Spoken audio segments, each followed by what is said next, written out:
This podcast is part of Another Happy Studios, the home of podcasts with passion. Hello and welcome to Still Got Legs, a Doctor Who Rewatch podcast brought to you by Another Happy Studios. The flux continues as we dive into time itself. What will we find there? Only time will tell. Hello everyone, welcome to Still Got Legs, the only Doctor Who Rewatch podcast in the world. As always, I'm joined by my beautiful, handsome co-host Nathan James Bauer, who doesn't have a real middle name. It's true, I don't. Couldn't afford one. Family didn't love me enough to give me one. I'm a poor little boy with no middle name. How much do you reckon the average middle name costs, like off the top of your head?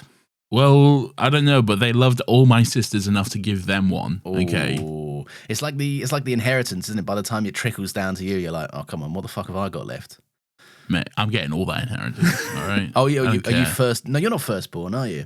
No, I'm second-born, but I will kill all my rivals. Oh, that's fine. There's a Glenn Powell movie about that lately. I've heard about this. Yeah. What's that called? Who cares? We don't have time. Yeah, we don't have time for this. Listen, circumstances are a bit different today, all right? we do not have the time. We're not even live streaming. That's how much we don't have the time, Lawrence. Yeah. Okay. This episode is scheduled to come out in 20 minutes. We are beginning the recording right now. So that's where we're at. So this is the freshest. Unless you listen to the live streams, this is the freshest you'll ever hear it, really. Yeah. This is going to be just straight up there, okay? Yeah. And so we also have a minimal editing rule for this episode, okay?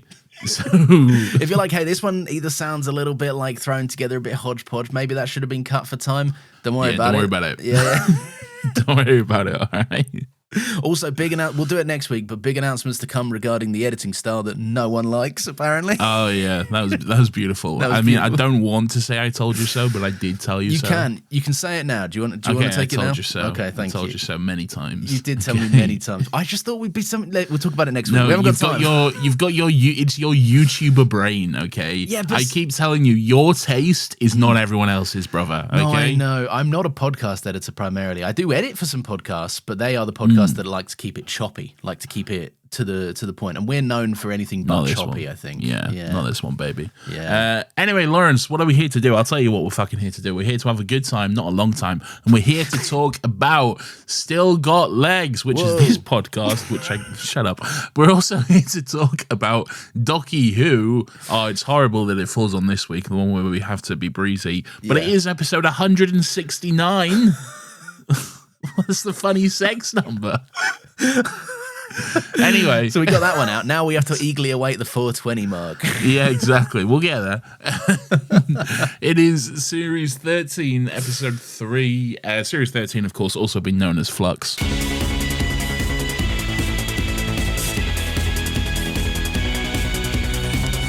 How many times that one gets used this week? That's going to hurt us this week, or we just won't do it. We'll see. Written by Chris Chibnall, directed by Azure Salim, I believe. I may have gotten the pronunciation of that wrong.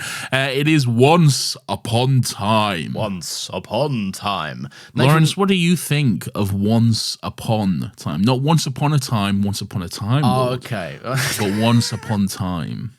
I can't wait to get to that, though. That's something I'm excited for. It's going to be a beautiful discussion. Listen, right, I don't want to be your Debbie Downer. You know I don't like to be a Debbie Downer.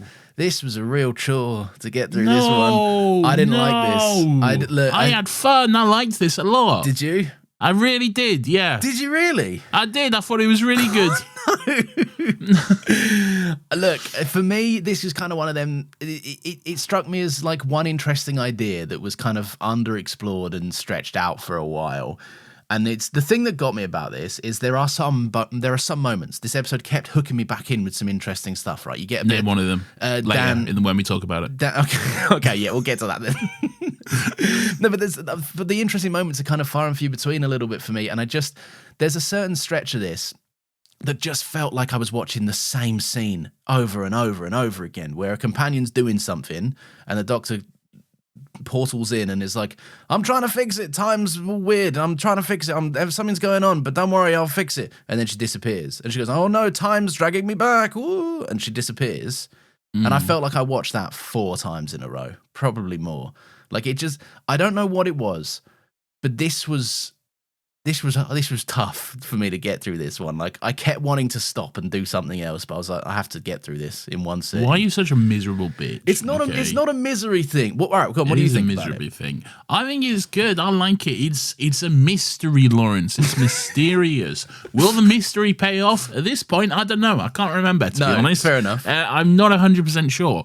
But it's mysterious. I don't know what's going on. I think there's some really good Doctor moments, some really good like Jodie Whittaker Doctor moments, but also just some really good Jodie Whittaker moments. There's a moment in particular where I'm like, I'm so glad Jodie Whittaker delivered that line, because it could have been delivered by no one else. Well, it could have been, but it just wouldn't have been as good, you know? Okay. Jodie Whittaker's just got a really nice cadence and just a way of delivering lines, which I just absolutely love. And there was one moment in particular where I was like, fuck, she's good. I really like that. Look, yeah, some of it looks like shit, all right? Look, it was filmed in a cupboard, all right? We know this. We know it was the COVID years, okay? Yeah. So we can't hold that against the fucking episode too much, okay? I'll always make a point of saying it's funny, but I'll never penalize it. Like, yes. But it is funny to watch little PNG Doctor being zhuzhed around the space. Yeah. Everyone's just in a floating around in a void or something. Yeah. There's big aliens. Look, it's all going off, all right? We got weird, cunty crystal dudes being very cunty and fabulous. We get more information on Passenger, and we get some insight onto the Doctor's past, maybe kind of as well, a little bit. I'll say that. This is the one. I'm glad you said that one of like the big things for you in this was Jodie Whittaker, because my wife turned to me when I was watching this, and she said, "Is Jodie Whittaker a bad Doctor?" I said, "Jodie Whittaker's a phenomenal Doctor. It's just that sometimes the caliber of the show isn't up to snuff for her. Like it's that sometimes she's just not given the best to work with, but she's always great. Like if there's anything that gets me through some of the worser episodes in this era, it's always Jodie Whittaker. And I think her pairing with Joe Martin in this specifically, there's some great back and forths where Jodie almost emulates a different style of Doctor to what we're used to seeing from her. But we'll get to all of that. It's there's, like I say, there are bits that I like, but it's wrapped in this casing, which I found a little bit dull in parts. Well, I hate you, so I just want that known on the record. As long as it's there, as long as they still on the official still got legs records. Still got Nathan Rex hates Lawrence. Lawrence, shut up. Okay, I'm doing funny jokes. Stop trying to do funny jokes. I do funny jokes. Okay? We both do. Oh, come on. No, I do. I do. You do unfunny ones. All right? Oh, come on, man. All right, where do we open this bitch up with, Nathan?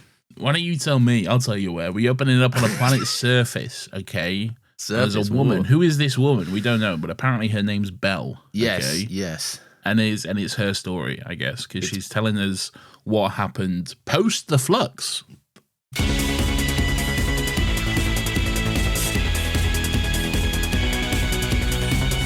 Let's try to say the F word as little as possible. For the first time ever, Still Got Legs will monitor its flagrant use of the F word. We'll see. We'll see.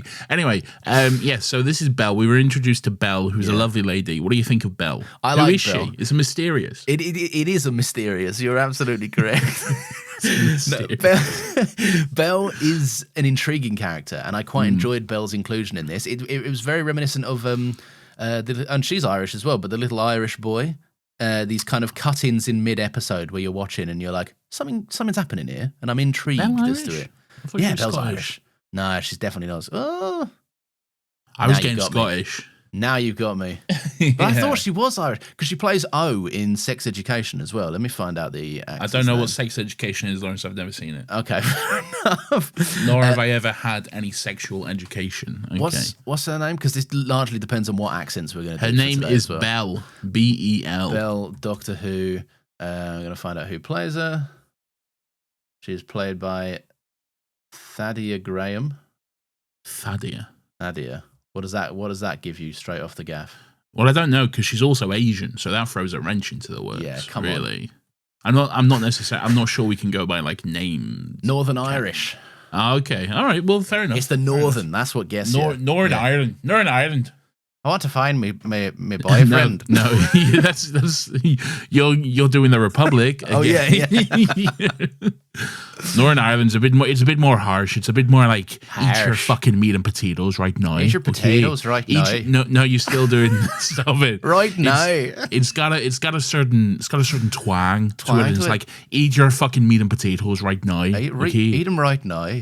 I always go to there. Oh, that wasn't good. There's a Catherine Tate sketch from the Catherine Tate show. Yeah. Where there's a Exactly. character who the whole premise of the sketch, and it happens much like many sketch shows. They repeat the same joke over and over again. Yes, my But favorite kind. Yes, but there's one sketch. There's basically Catherine Tate is a Northern Irish woman, and she just keeps going up to people because she has a son who is gay. I think possibly played by Matthew Horn.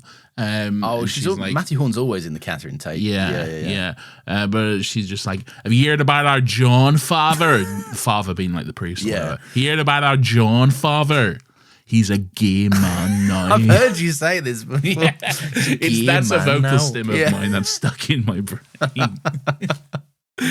He's a gay man. He's a now. gay man now. Well, listen, right? She's like, the Daleks are here. Lawrence, let's just hold off on the accent. Oh no! Oh, no, you went doctor. to yes then. Oh yeah, doctor. Did you think the Daleks looked like CGI here when they very easily Daleks- didn't need to be? There was the moment when I think it was the fact that they were floating across. Yeah. Well, to be because it fair, was their like wheels are going to get stuck in the twigs. Yeah, it's a harsh terrain. They're going across like a forest floor, so it's not necessarily peak conditions for Dalek. We need a 4x4 Dalek but like with cruise control. they were quite low to the ground, but they were also floating. Yeah. But there was no like effect underneath them. You know, like there's Normally like there's a a light light or yeah. something, a wobbly light or something. It was just plain Dalek floating. So it kind of looked like we were just dragging a PNG it did. across the screen a bit. It looked like an animation I was capable of, right? And that's Yeah. not a good thing because I'm not good at animating things. No. Yeah, no, normally they might add like a touch of wind under the leaves or something just to sell it a little bit, but no, definitely not here. But anyway, Belle's telling us what's going on. So the F word has not completely eviscerated planets, it seems. There's still It's really rare to see the tables turned on you for a know. change. No. Lauren, stop distracting me, okay? But yes, it's not completely eviscerated, whatever planet Belle seems to be on. Yeah. Okay, it's still there. It's still in some state, but it's very much wrecked. And we see another planet later on, which has gone through similar stuff and is very much in complete wreckage and bits and destroyed and stuff later. But yes, so the Daleks are running about and Belle's saying like, oh, we fought the Daleks before. This is fine. I'm not too worried about the Daleks. Daleks are Daleks, you met one Dalek, you met them all. You know what their fucking A to Z is, all right? But then there's other shit going on. There's this blue dust which follows you about and can eat you or some shit. Yeah. And that's pretty weird. Waits for two people to come out from behind a tree and goes, yeah, gotcha. Yeah. And disintegrates I'm a them. blue dust. I'm a blue dust. I will say Yeah. this is a great concept. The F word going around and kind of turning, like just fucking with everything, turning stuff from day to night instantly. Oh, that was quite cool. Yeah, Yeah. she's saying like something's gone wrong with time as well because the day-night cycles makes no sense. Time doesn't make any sense. That's really. so awesome. And that, like, as a person that's running around, as like a survivor that's trying to just get back to whoever she wants to get back to, like that's a really disorientating thing because the one thing that a survivor should be able to do is have a feel for the land. And if the land suddenly becomes your enemy, like it's a really, really interesting concept to put that against someone because time's a constant. So like time is a constant. Yeah, to make it an enemy and to make it unpredictable is like that's a really fucking awesome thing to do. Who's to say, really? Who's to say? Who's to say at the end of the day? Anyway, she finishes off this little sort of monologue speech message by basically saying, they're trying to stop me from getting to you, but nothing is going to stop me getting to you. Yeah. Who's you? I know. I know too now. Did you know? I had it in my brain. I didn't know Belle specifically, but when I started watching the F Word series years and years ago, I had it in you're my... You're talking about this show, Yeah, not like yeah. another show called The F Word. No. A spin-off of The L Word, Ooh. which would be incredibly problematic if you know what that show's about. If you just put 2 and 2 together and think what the F word would stand for in that context, that's not good. No, don't do that. But I knew that Vinda had a love interest. So when I see Belle come on screen in this episode, I put 2 and 2 together. Okay. But yeah, I don't really remember much. I'm getting flashes, much like this episode. Things are coming to me interspersed, and I'm like, I vaguely remember this. You're getting flashes. You're seeing me open up a trench coat. No, Nathan, don't do it. It's too early for flashing jokes. It's 10 a.m. It's way too early for that kind of carry on. Yeah. Yes, beautiful stuff. So we're back at the temple after that. Yes. And this I thought was a cool moment. This is basically, it's a continuation of how the episode ended last week, where big head blue woman was doing a big countdown. She was doing a big cunny countdown, like 5, 4, 3, 2, 1.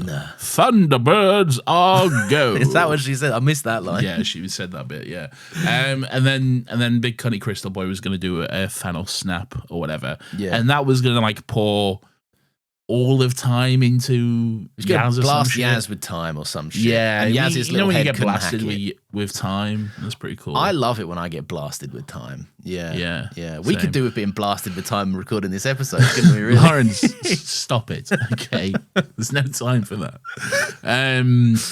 Anywho, yes. So, but everything slows down. Okay, it's basically Doctor going Mind Palace, and I'm very reminded of the scene in the Heaven Sent, right? Yes, of course, yes. When he suddenly is like, step 1, discombobulate that window or whatever. Jump out that window. You're mixing Sherlock. It's all the same idea. It's not. It's different. Okay. Discombobulate the window. Jump into the TARDIS. Yeah, I'm glad you said it because I literally thought and wrote down the exact same thing. It's great to see everything slow down from the Doctor's perspective, and just to see how fast her mind races. That's awesome.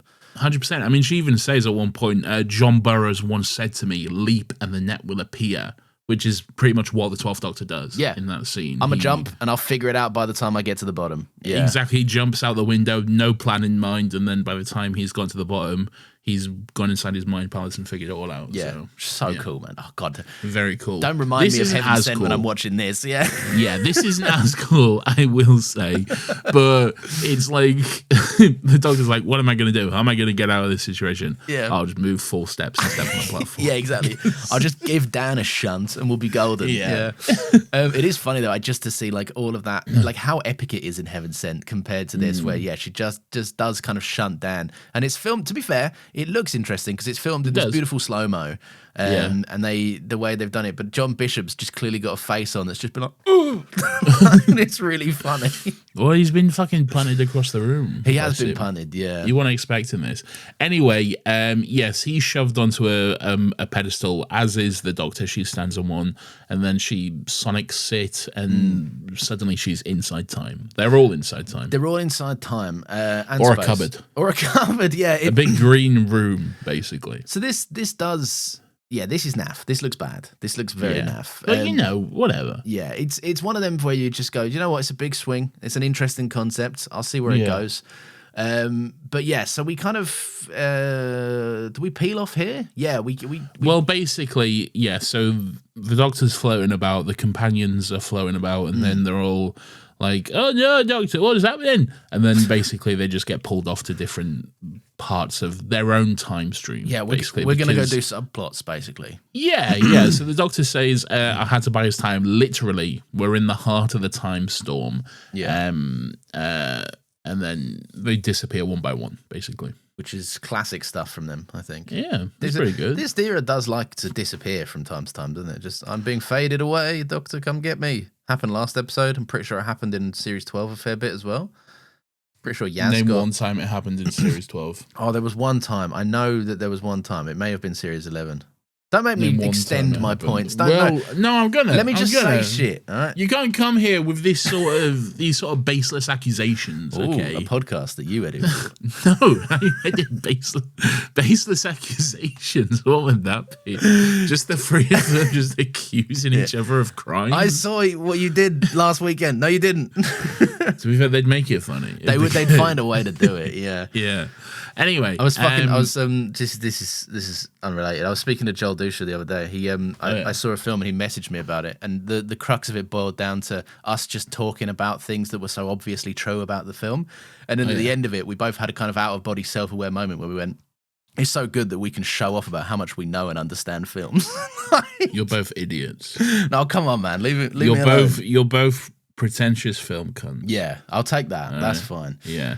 I watched 3 films yesterday. Do you know which 3? I saw, you watched Weapons, I saw. Correct. You watched The Martian. The Martian. Not a Martian. Not a just you had your eyes on one. One was up to some specific business. Martian, okay. Yeah. And then you did something, Jurassic World? Rebirth? Was that what it was called? Yeah. 3 equally good movies. No. I refuse to have this conversation. 3 equally good movies. I'm sorry, but I draw the line there. I had a good time watching all 3 of them. One of them I'd already seen before. The Martian, yeah. The Martian. But I tell you, I got quite emotional watching The Martian. Great film. Yeah. Yeah, really, really good. Really good. Because obviously there's everything going on at the moment with Artemis and I'm watching For All Mankind. I'm feeling very spacey, okay? Yeah, it's been a spacey time for me too, yeah. I'm moved by the indomitable human spirit to explore the cosmos, okay? Yeah, same. I'm watching we'll talk about this in Rex, I'm sure, but I'm very, very into For All Mankind right now. But it is funny to go from The Martian, where it's just this guy being like, I'm the best at space doing stuff. I'm growing shit potatoes, I'm doing all of this. And then like, oh, that's fun, whimsical. I like a bit of space. This is fun. This is a good movie. And then I flick over to For All Mankind, and it's like sexism in the 50s, and I'm like, no. It was mostly the 70s. Oh no, it starts in the 60s, I think. It starts in 69. Oh, of course it does. Yeah, because it's the moon landing. The moon. Yeah. But it very quickly pivots to mostly in the 70s. Yeah, but I've got stuff to say about it. I'm very excited to talk to you about For All Mankind. Well, you'll have to wait, Lawrence. You'll have to wait. I know. Also, Benedict Wong was in 2 of those movies in very different roles. Benedict Wong, so he's in The Martian, and who's in Weapons. Oh, of course he's in Weapons. Yeah, of course he is. He's the teacher. Yes, and he gets vomited on in No spoilers. No spoilers. You're the only one that's new to this movie. The people might not have seen it. Okay, go and see it. No one gets vomited on. Getting vomited on's not a spoiler. There's no context there. Anyway, good movie. Yeah, I thought you'd like it. It's 3 stupid, equally isn't good it? movies. Yeah. You missed that, didn't you? I did, yeah. But you also missed what I said. Well, tough. Okay. 3 equally good movies. I won't do it. I won't accept it. Apart from just then when I did accept it, but I didn't hear him. All right. Listen, sure. there's a weeping angel in here as well at some point. Oh yes, that's what happens. Yes, the 3 companions disappear, and then the weeping angel is there. Not the only time we'll see one this week. No. And then the weeping angel's like, well, nothing. She's a weeping angel. So she's just Sam. I realized your best weeping angel impression, which I am doing, and I realized that's not the best medium. This audio podcast is not the best medium for me to put my hands over my eyes and say this is what the weeping angel is. The weeping angels be like silence. But I'm not wrong, though. No, where's the line? To be honest, you don't know this at home, right, listening to this, but Nathan has just pulled one of the best impressions I've ever seen. And you'll never know. Good. It's privy to only me. It was uncanny. Anyway, yes, there's a weeping angel here. Yeah. And the doctor's like, oh, shit, no, fuck, what's going on here? Yeah. But then it fucks off or whatever. Yeah. So And then the doctor comes to, and she's wearing a dark coat, Dr. Dark Drip. What do you think? I think probably in the first episode of this era, of the Chibnall Whittaker era, I said to you, Jodie Whittaker wears a second coat at one point. Oh, is that guy? Well, of course it'd be this second coat. Okay. I thought it would be like an evolution of her thing, not just like an off-cut. No, I'm pretty sure this is just the same coat, but inside out as well. Yeah, because it does have that liner, doesn't it, that you pointed out to me. Yeah. So I don't know what's going on, but yes. So the doctor is here, and she's like, "Hey, we got to siege this temple or whatever. We got to extract. We got military words. We got to do this thing. And then behind her are Yaz, Vinder, and Dan, all in like some sort of military paraphernalia. Is that a word? Yeah, that works. Yeah, they're all kind of dripped out, gearing up for a mission. Yeah, really. they're geared out. They're locking and loading. They're syncing their comms. Maybe that's the thing. No. They're saying we're Oscar Mike, which means moving out, but they. On the move. Is that what I was? Because I'm always like, it's moving out, but then why do they say it backwards? And I've never thought about it beyond that. On the move. Like Oscar Mike. On the move. That makes more sense. I used to live with a man who exclusively speaks in this kind of talk. Oh, I bet that was exhausting. My father. Yeah. Okay. What was like the most obscure one that he thought you'd get all the time, but you didn't? I don't know, to be honest. I kind of just get it all, really. It's like being ingrained into me. He always says... It's like when you teach a baby 2 languages from birth, right? Like, sure, yeah. Mum speaks French, dad speaks German or whatever. Like a lot of people often say left, right, and center. My dad always said left, right, and Charlie, okay? Oh, okay. And that's something I say as well now. That's been drilled into me a lot. I don't know. I can't think of any other examples. Everyone uses the timeless Roger that. Like but that is a military term. Yeah, my dad says that. Roger out, he says. Yeah, Roger out a lot. I'm trying to think of other ones. Oscar Mike's probably the nichest one I know, but it's not that niche. It's not that niche if you've played one Call of Duty game in your life, which I've played many more than. Target is Oscar Mike. Who's this Oscar Mike fellow? Okay. Yeah. He's always involved, isn't he? But he's never on the records. That's a good bit. Although I remember first time I played that Call of Duty, one of the Call of Duty games, there was a mission where you had to get to the White House, okay? But they didn't say the White House, they kept saying Whiskey Hotel. Yeah. And I was like, what's this Whiskey Hotel? For the longest time, I was like, we're off to a hotel. Yeah. I did. And then we got to the White House and we never got to a hotel. I was like, what the fuck were they on about? Yeah. Wow, some old game code snuck in there, clearly. Yeah, I had the exact same experience, basically. Yeah. Hustle sick. up, let's get to Whiskey Hotel. That's good stuff. What else is that? No, we don't have time for this. Lawrence, we don't have time. You got to go be a dad or whatever. I know. Not even today. Oh, well, that's a conversation for another day. Anyway, so yeah, everyone comes around, and they're all equipped with their military stuff and their big weapons, and everyone's out of.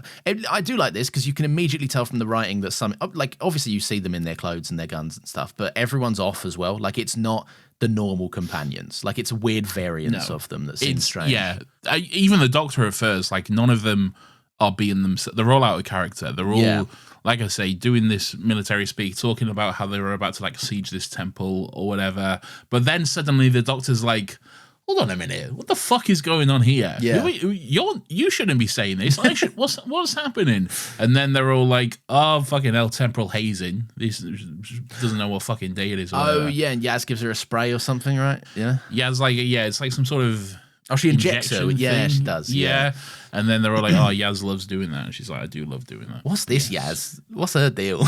Well, I think, because we later find out they're basically avatars, I guess, for different people from the Doctor's past. Okay. Yeah. And I get the sense that because we find out who Dan is, basically. Yeah. Yeah. I get the sense that Yaz is the woman we saw in the episode where Joe Martin Doctor was introduced. Oh, you know, on the ship. Yeah, and she was like, "You won't blow me up," and then Joe Martin blows her up or whatever. Yeah.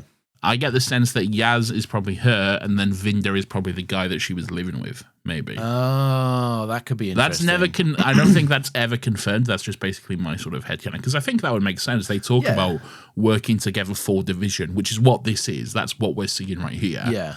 That makes the most amount of sense. Also, it sheds some nice light on like why Joe Martin's Doctor seems a little kind of rough around the edges, a bit blunt, a bit like, because we've seen the conversations that she's had, and she's very like assertive and like if there's 2 doctors in a room, she's taking the charge. And I quite like that kind of how that has been revealed to have come from a more militant background, which is interesting for the Doctor especially. 100%. Yeah. So they say, right, we're gonna siege the temple of Atropos, which is where they just were on the planet Time. And then the Doctor's like, "That's where I found you. Well, what's going on here?" But then she gets in control of herself. Basically, she's like, "Right, sick. I'm back. Let's fucking. I'm back. Go Here's do some this orders. I'm telling you what to do. Let's get ready for this or whatever." Yeah. But then we're going in even further into time. Whoa! But not space. No, not space. No. We're going to Liverpool. We're going to Liverpool, yes. What do you know about Liverpool? Not much, to be honest. I know that there are them kind of catacomb tunnels situations I told you about that you had never heard of. Never heard of them. That's totally fair. Beatles, footballers that Dan told me about, whose names I've forgotten. What else is famous from Liverpool? Steven Gerrard. Stephen Gerrard. Stephen Graham as well. Not a footballer. He's not from, but also not from Liverpool. Where's Stephen Graham from? Sorry. Yes. I was when you said Stephen Graham, I was thinking of that cunt from fucking. Not Stephen Merchant. Yes, exactly him. Wait, no, not Stephen Merchant. No, sorry, Stephen, that fucking wizard cunt. The wizard cunt. He's Ant and Dec, but nowhere near as famous. Oh, he's Stephen always Mulhern. like doing. Yes, that's the cunt. Yeah, he's always doing like wizard. Britain's Got Talent, but not really Britain's Got Talent. The show that no one watches of Britain's Got Talent. If you switch on your TV at 4 p.m. on a Wednesday, you can bet your bottom dollar. He'll be there. He'll be there presenting some absolute piss water show you've never seen. A man who lives in the shadows of both Ant and Dec. Okay. Just desperately waiting for one of them to die, and he can try and kind of like fit in that dynamic. Yeah, he's a fucking wizard. Good on him. Is he a wizard? Does he do magic? He's a wizard. He's a wizard. Yeah, right. A magician. Yeah. But yeah, so he's there. Not Stephen Mulhern's not there. No. That's just one of my transition phrases. Dan is outside his not workplace of the Museum of Liverpool. No, yeah, and I did quite like this scene because Diane's immediately giving him the third degree about his lack of bitches. He's like, "Look, Dan, you're not ugly, right? No bitches, Dan. Bitches." But That's true. she's That's like, "Dan, you're pretty. You know, you cut a fine form for a fella of your age. What's the crack here? What's going on? Why are you still single?" And he's like, "What's the point of being alive?" True. Before that, though, we also do learn a little bit about Diane and how she went on a date with a lovely fellow, I assume, from Liverpool, and ended up falling asleep in her pizza in front of him. Yeah. Horrendous. Well, you say horrendous. How bad is that date going? Have to... I'm assuming this was like at a restaurant or something. Well, you might say that, right? But here's the thing. Who do we know who does famously bad dates with disappointing pizzas in Doctor Who? Well, okay. Before you said in Doctor Who, I was going to be like, me? No, not you. Elton, Nathan. Yeah, I know Elton, yeah. Maybe she was on a date with Elton. Do you want to see that timeline? Elton lives in London. He might have moved. It's been 20 years. He's betrothed to a slab. Oh, yeah, he does fuck a slab. Or have the years not been kind, and he's kind of like just put the slab in the cupboard and dusts her off every now and again for a bit. I mean, what's she going to do, really? Yeah, he could also just put her like face down in a bit of concrete. He could fucking concrete over her. He could repave. He could put her in his patio. Just every time you step outside for a lovely little drink on the patio, and just hear. It's a miserable life, isn't it? To what exist. Is that? You got someone over. You got to come in. Like, can you hear something? No, I can't hear anything. Nah, nothing. Yeah. Must be next door. A miserable existence to exist to fillet your man, and then be paved over. Come on, now. Oh, I mean, look, that relationship isn't lasting, is it? No. It can't. I know we've done this to death, right? But like when she says when he says we've even got a sort of sex life, only for you, pal. Right. First of all, he doesn't say we've got a sort of sex life. What does he say? He says I knob her from time to time. No, he says we've got a love life of sorts. Oh, that's right, yeah. And then she's like, Elton, come on now. Once upon time, you listened to some lovely little lads so we could get paid. Thanks, love you. Yeah, so this happened at a restaurant. Cunt was so boring, all right? Yeah. Whoever she was on a date with, he was so boring, she fell asleep face down in a pizza Yeah. in the middle of a restaurant. That's got to be... If he appeared on screen for 1 second, he would be both of our weirdos for the next year. Like, almost certainly. That's got to be the most boring. Do you know how boring you have to be for that to happen? That's I don't. He's been to the Lawrence Heisey School of Riz. That's probably what's happened to him. Well, that's essentially what I was going to say. I was going to say he's got the biggest L Riz there is. Yeah. Also, you can't say that. You're married. You've won. The game's over. Yeah, all right? But I didn't have to Riz hard for my marriage. You know what I mean? When I proposed, I was like, "Hey, yo, shorty, check this." Is that how kids say it these days? Is that how they do? Do you remember when we was planning your proposal and I said to you, "Let me write you"? Yeah, I do. I'm a better writer than you. I was like, I think that's something that I personally will have to like either never tell her or be mercilessly shamed by. I did write them down. I was good. I did a good job, I think. No, you didn't. You did a terrible Come job. on, it was good.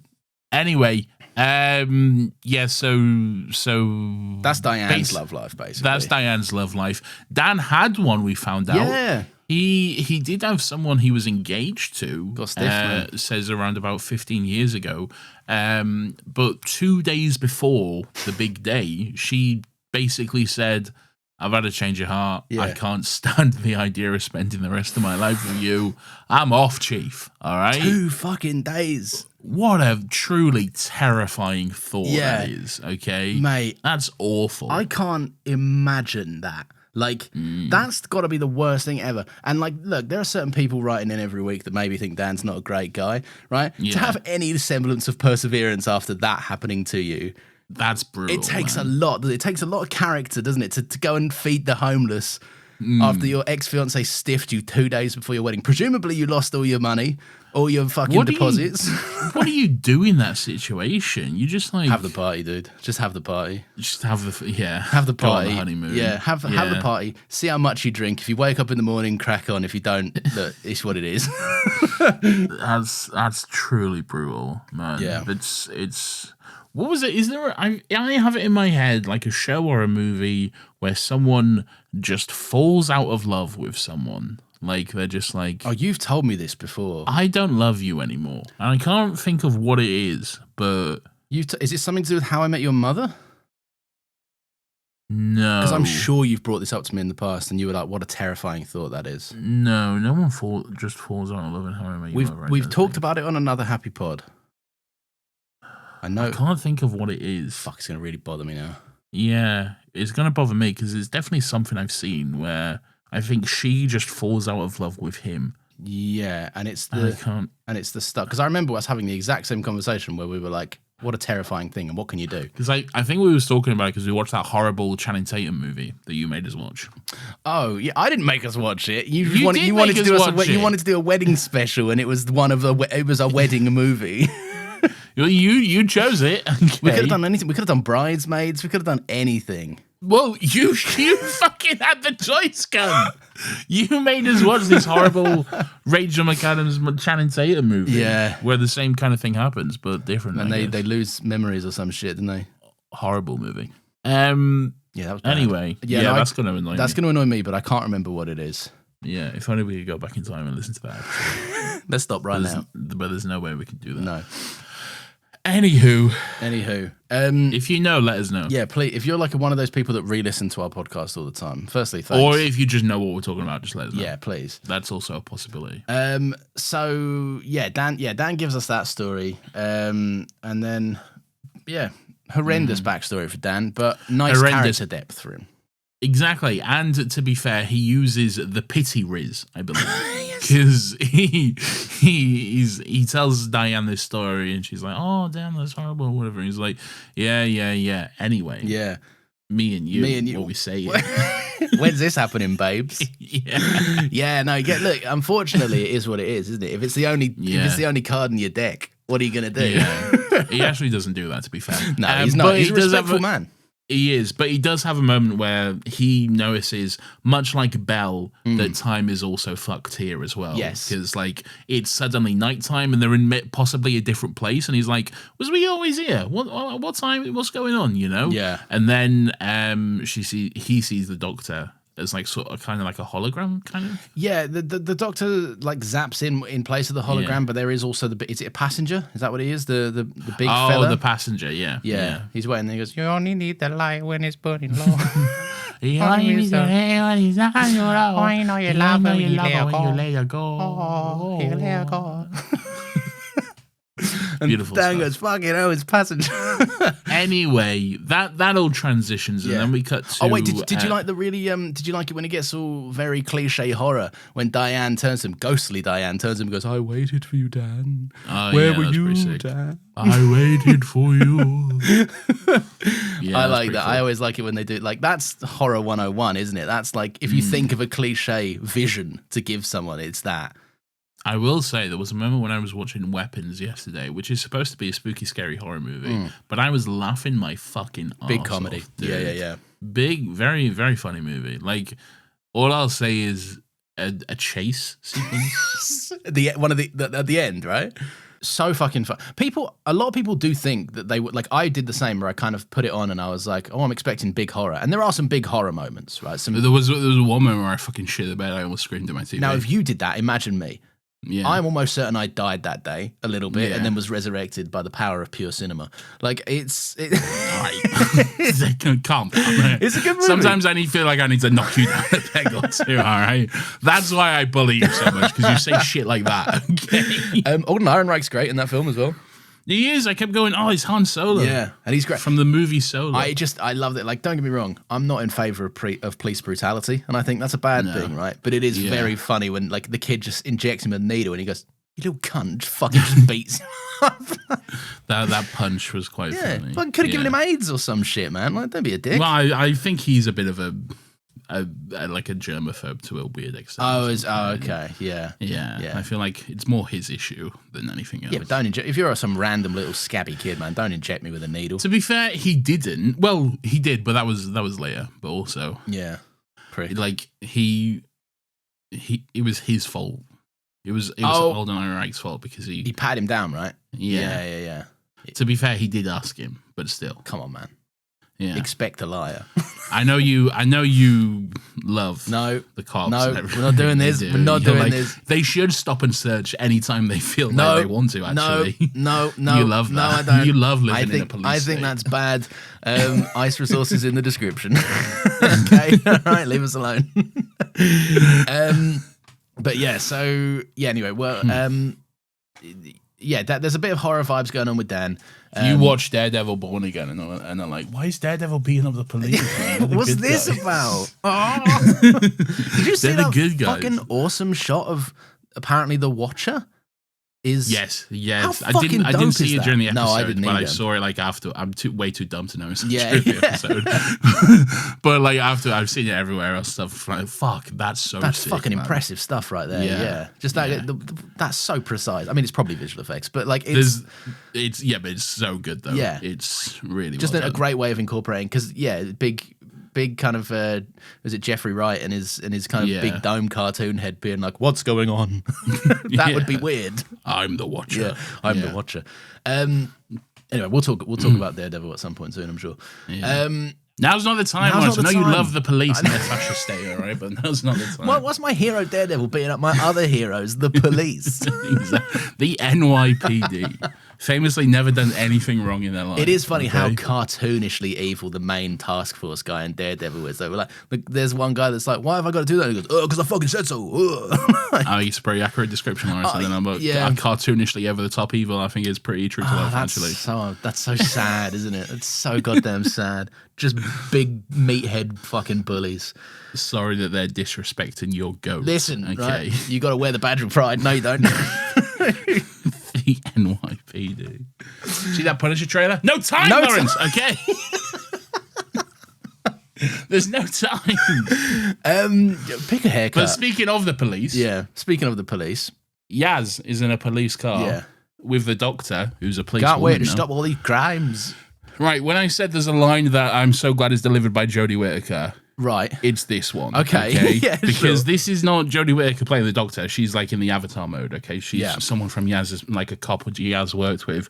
But the just how mundane and shit this conversation is, and so perfectly delivered by Jodie Whittaker. Yeah. It's just beautiful. Okay. Yeah. I was bursting with laughter watching this. She says, the doctor says, but if you go $3 down, they've got them at half price. So it was like, have you not seen what they're charging there? And they were like, no, we don't care. So I said, well, why would I buy them here for this price when they're half price $3 down? And she said, and she was so snotty, it's up to you, isn't it? And I said, yeah, it is. And I've never stepped inside that shop since. So who's the loser now? It's dialogue that you'd give to fucking Pam in Gavin and Stacey. Like it's the most ludicrously like this means nothing conversation. It's just, but like I feel like everyone, maybe not you because you've not had this experience, but like everyone, well, maybe at the pub and stuff, but like you've had those conversations with like work colleagues and stuff. Oh yeah, and they're just nothing, aren't they? They're just we're both waiting for this one to end, aren't we, pal? Yeah, it's just so mind-numbingly. I'll tell you who does this quite well. Russell T Davies. Okay, Russell T Davies does a very normal, mundane conversations very well because I'm often reminded of the scene in Parting of the Ways or whatever the one before that is. Oh, when Rose is back on Earth and Rose's whole world is flipped turned upside down. Yeah. Okay, she's in that fucking kebab shop or whatever with Mickey and Jackie, and she's like mourning the loss. The doctor's just sent her back. She's fucking traumatized to fuck. She's trying to get through it all, and Mickey's just like, "Have you tried that new pizza place on Winton Road?" Man. And Jackie's like, "Oh no, it sounds nice. What do they do there? Pizza." Yeah. It's so good. It's both funny and just trying because the doctor literally just sent her off going like, "Have a fantastic life." But it really gets the message across because she's gone from time and space and everything and these wonders to, oh, what's that new pizza place down the road? Like, like in an instant. And it's one scene that just highlights the entire growth of her character, like enormously. Yeah. This is just what she's so beyond now, you know? It's also good, like in the context of this episode as well, it's really good to see Jodie Whittaker play against, because the Doctor's such a specific role. And I feel like other Doctors have had a chance to do this, right? Like I feel we've just seen more subdued Doctors. David Tennant got to do the John Smith couple of episodes. Like we've seen, like every now and again, the Doctor does get an opportunity to play against Doctor type, and it's just really, really interesting. And to see Jodie Whittaker do this, it's shades of, and they don't even seem like the same person, but it's shades of her in Broadchurch. I think her name's Beth in Broadchurch. When she's just Beth Latimer. Beth Latimer. But she's just she's a regular person. Whose son is circumstances are pretty fucked, right? But she is just a regular mum, like a regular like mum of the family, kind of like regular person. Mark. I seen you with Jenna Fisher, Mark. Oh no, Jenna Fisher! Oh no! What am I doing here, Doctor? This isn't my show. This is a different timeline, Doctor. Oh no! Anyway, no time, Nathan. No time. So yeah, they're chatting away. But then fucking Weeping Angel in the car. Not in the car, next to the car or whatever. The Weeping Angel's in the car is on fire. Yeah. She's feeling the heat on the repeat fire. Yeah, there is a Weeping Angel in there. Not my favourite depiction of a Weeping Angel in this episode. No, definitely not. All my gamers know what's up. I was having a drink, you fucker. When's that game getting released? Anyway. Resident Evil with a Weeping Angel. We'll get to it. But yeah, Resident there's a Weeping Angel. Is that something? No, that's just not. Shut up. But yeah, then the policewoman, who's not the Doctor now, is whoever the policewoman was, is just like, oh, you got salad dressing on your face. Yeah.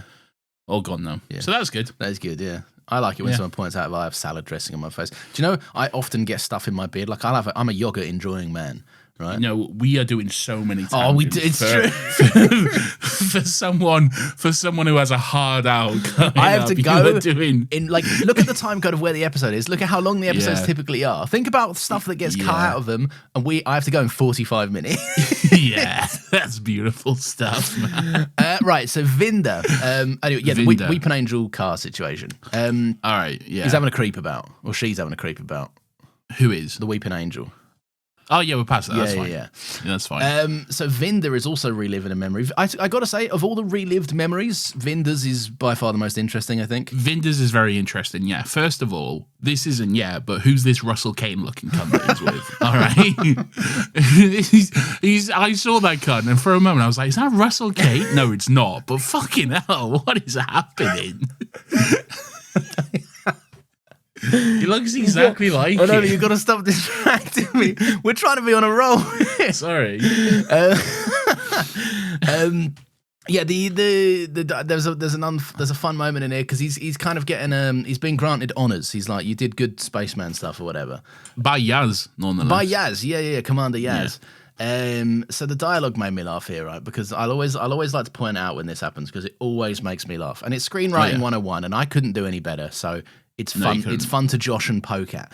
Because I'm a better writer than you. Yeah, well, I don't. Could you do better than this? Listen, right? Probably. Okay, there you go.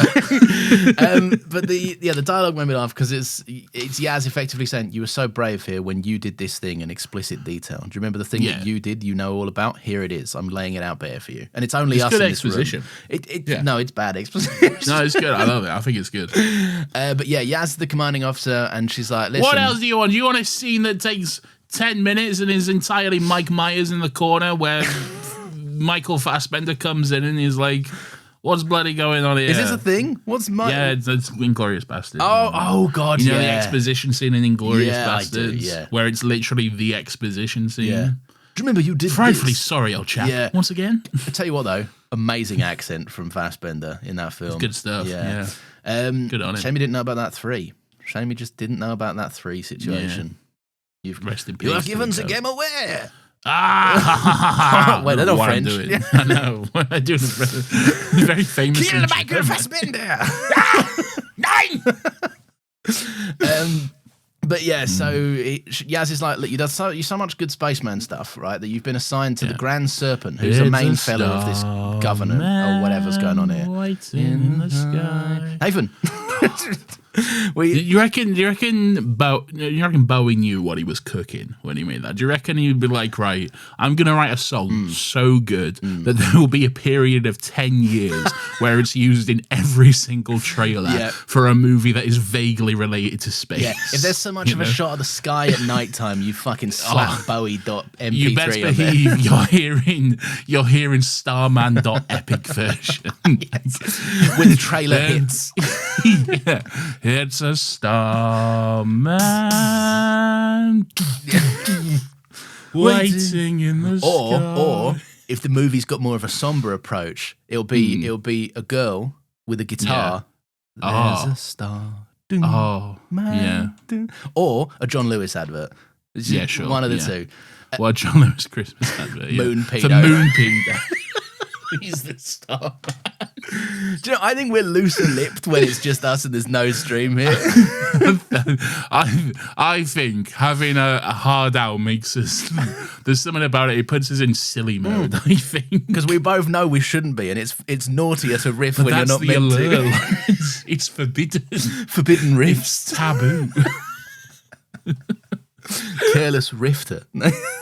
Oh, no. Oh, come on, let me have fun. All right, that was pretty good.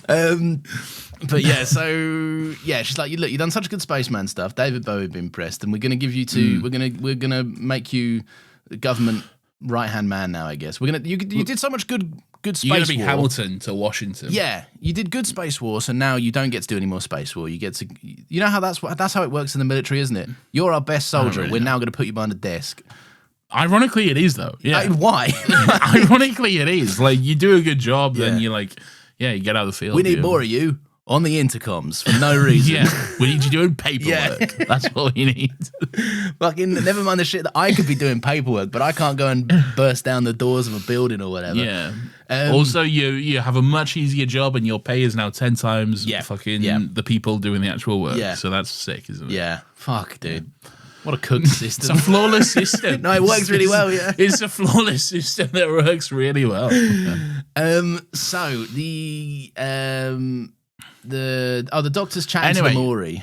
Yeah, the Maori. The Maori, yes. The Maori. Hey, but doctor, also, how you doing? You know? Hi, Hi, doctor. Why am I Stop doing doing French, French, man. What's going on? Again, my accent's Hi, confused, doctor. man. How you doing, you doctor? You alright? Oh, no, doctor. Oh, doctor. What? We're checking him. I'm going to say You're supposed to be doing New Zealand, doctor. I'm doing New Zealand. This is I can't get here. We can't. No, they're too similar. It's Jingle James is Oh infecting no! my brain. No! I heard he was dead. He not dead. The line. Oh my the god! line is back to life. Oh my gosh! No. Right, I'm getting us back on track if it All kills right. me. The doctor tells the Maori, she's like, "Listen, I'm." Oh wait. This is what I wanted to say. Sorry, Okay. just before this, but I did a great job getting us back on track. You did, and you can do it again in a second. Okay, but I just think it's worth noting that they're talking about how basically Vinder's going to work for this cunt called the Grand Serpent. Yes. Now, Yeah. he's a big snake or whatever. He's a slippery, slimy boy. Exactly. That's his little. So that's pretty cool. Yeah, that's his promotion. Yeah. But yeah, so the doctor's like, "Listen, Maori cunts, right? I'm gonna save my mates," and they're like, "Shut up, you won't." And she's like, "Shut up, I will." That's that Yeah. scene basically. No, that's pretty sick. Yeah. Yeah. So inside the temple, the doctor, she's shouting out to Swarm and Swarmetta, whose name you know, but I forget. I do know it. That's true. Yeah, Swarmetta's funny. We'll stick with Swarmetta then. Sure. I think it's Azure. Oh, Yeah, okay. Azure. She goes, "Azure, reveal yourself," or whatever. But yeah, she's distracted by her own reflection, which contains the fugitive doctor, not in fact the 13th Doctor, who we've come to realise should resemble the Doctor in mirrors. You know? Sure, yeah. I like this, but I kind of wish there was more Fugitive Doctor in it. Isn't that the way? Yeah, I do kind of like.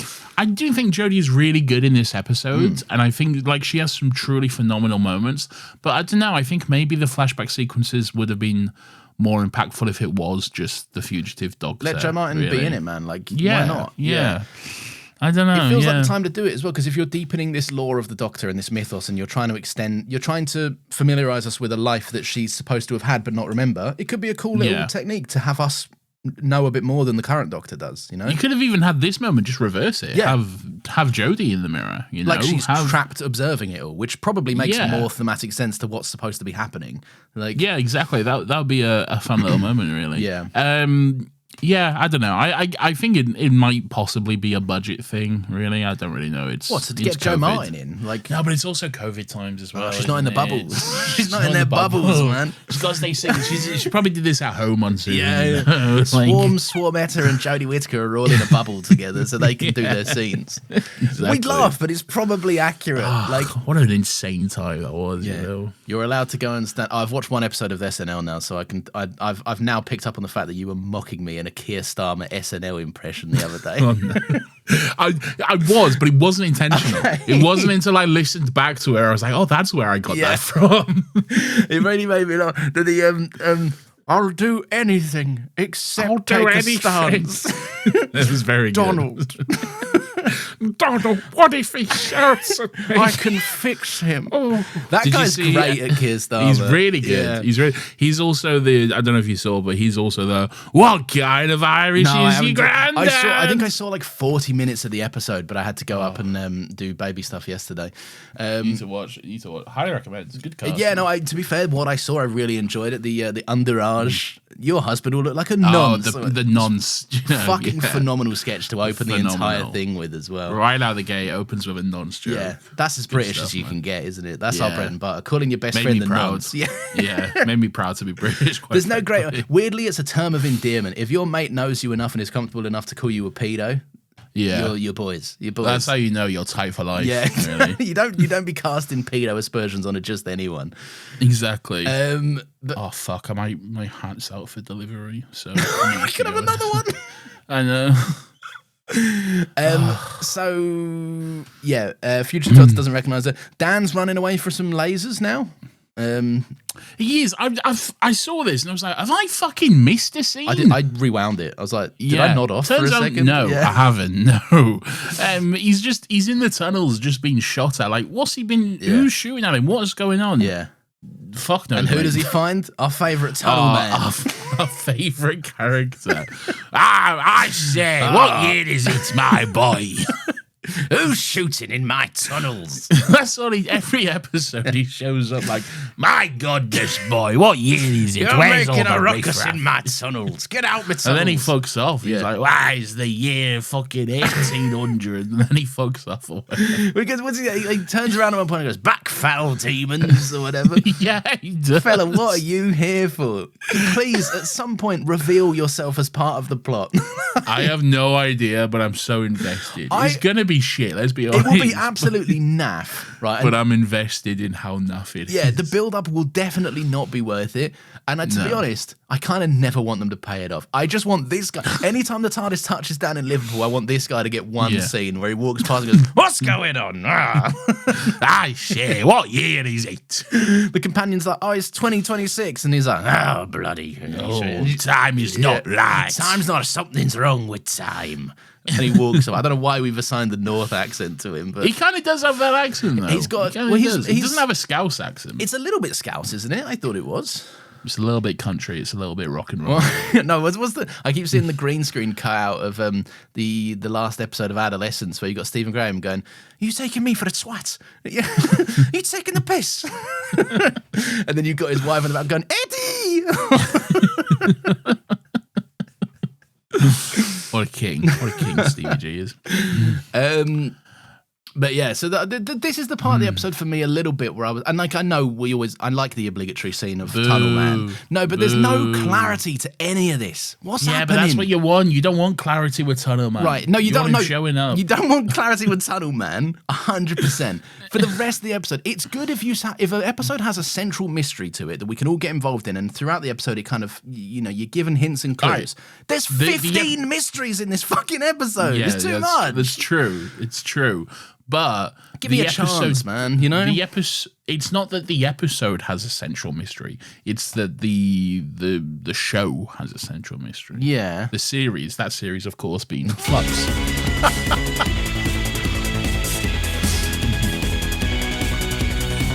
I got my timing a little wrong. Yeah, But it's but it's fun. You can, you can't fix it in post anyway. It's baked in. All right, I'm going to level with everyone. Here's an ad break. Listen, sometimes we just got to get our bread up, right? It is what it is. one of these days, you're gonna have to pre-write one of these. I'm not going to do it. I'll never do it. Right? One of these days, you're gonna have to think of something before literally the moment we say, "Let's record these." I'm being real with the listeners. All right, if you can't get on that level, then I don't know what to tell you. Sure. All right. Belle finds a ship. Yes, the Lupari ship, right?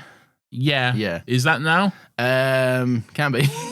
Is there anything else we need to go over? There is one scene where they teleport back to Dan teleports back to Liverpool. Mutton Chops man is done with him. And a projection of the Doctor tells Dan that he's hidden in the time stream and she's working on how to get him out, but time's breaking up and she's facing a lot of problems.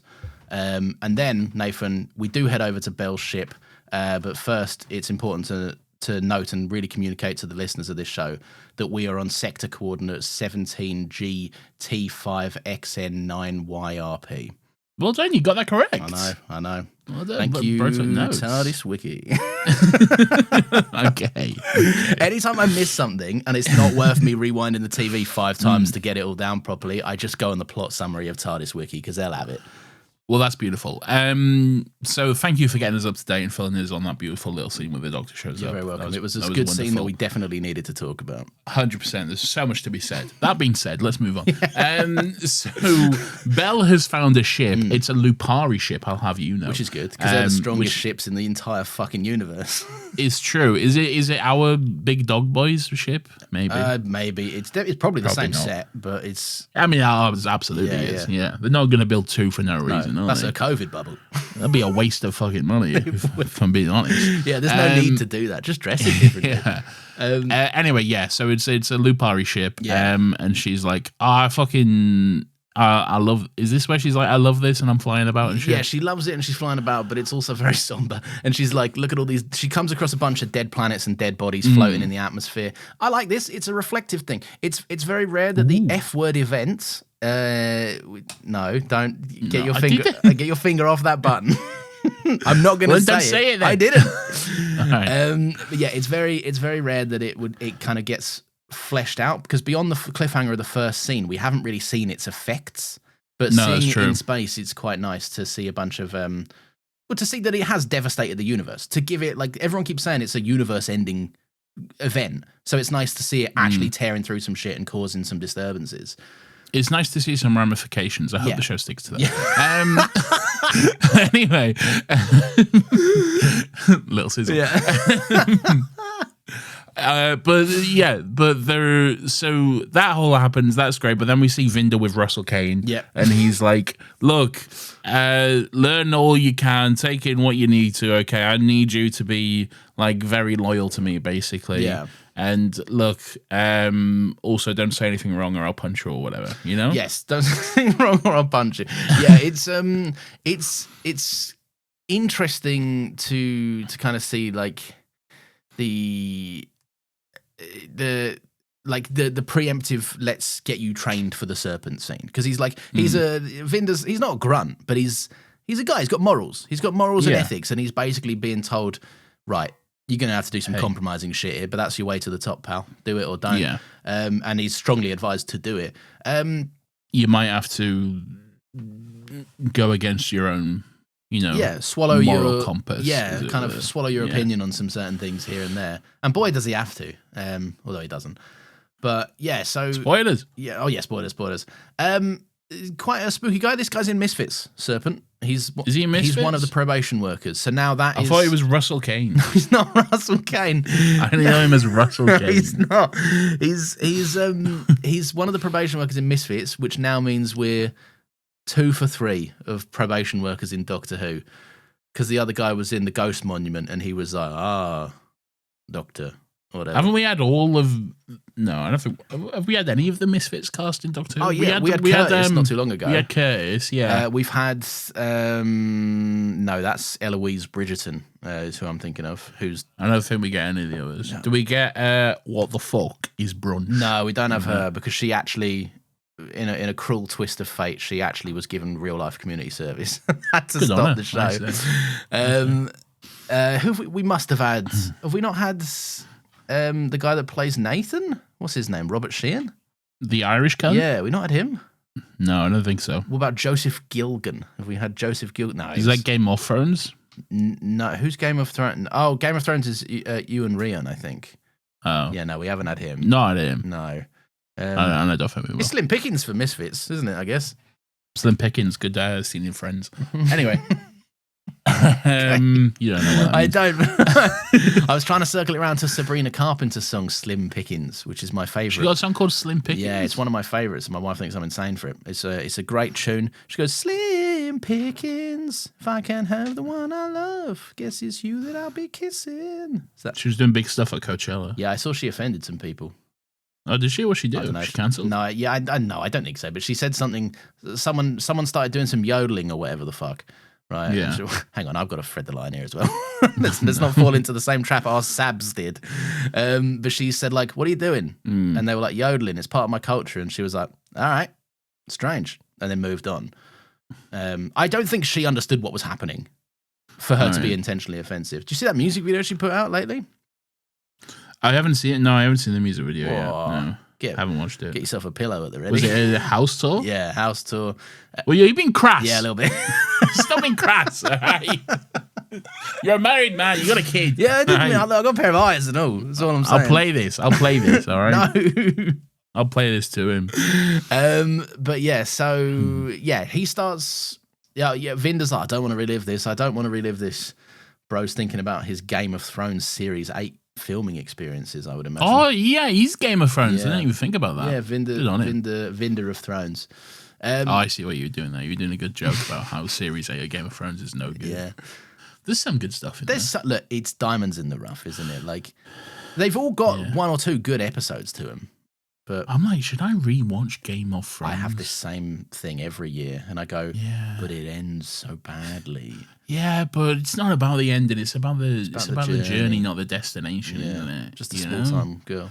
There's good stuff along the way. There is great stuff along the way. Remember that man in a tree? I do remember Treeman. Bran. Like, Bran, I live in a tree, Bran. And you've got... I'm a bird in a tree. And you've got the actor that plays young Sean Bean who goes, no. Oh, Sean Bean is in The Martian as well. Sean Bean is in The Martian. Yeah, and they have that fun scene where they're like, we call in this the Council of Elrond. I wasn't in Lord Oh of yeah, the Rings. as soon as I said that, I was like, I know this. And what's he go? He goes on his little video to NASA, doesn't he? And he goes, I was very against this decision. I was against this idea. This idea. I'm was telling pure you shit. now. All right. Yeah. Good on him.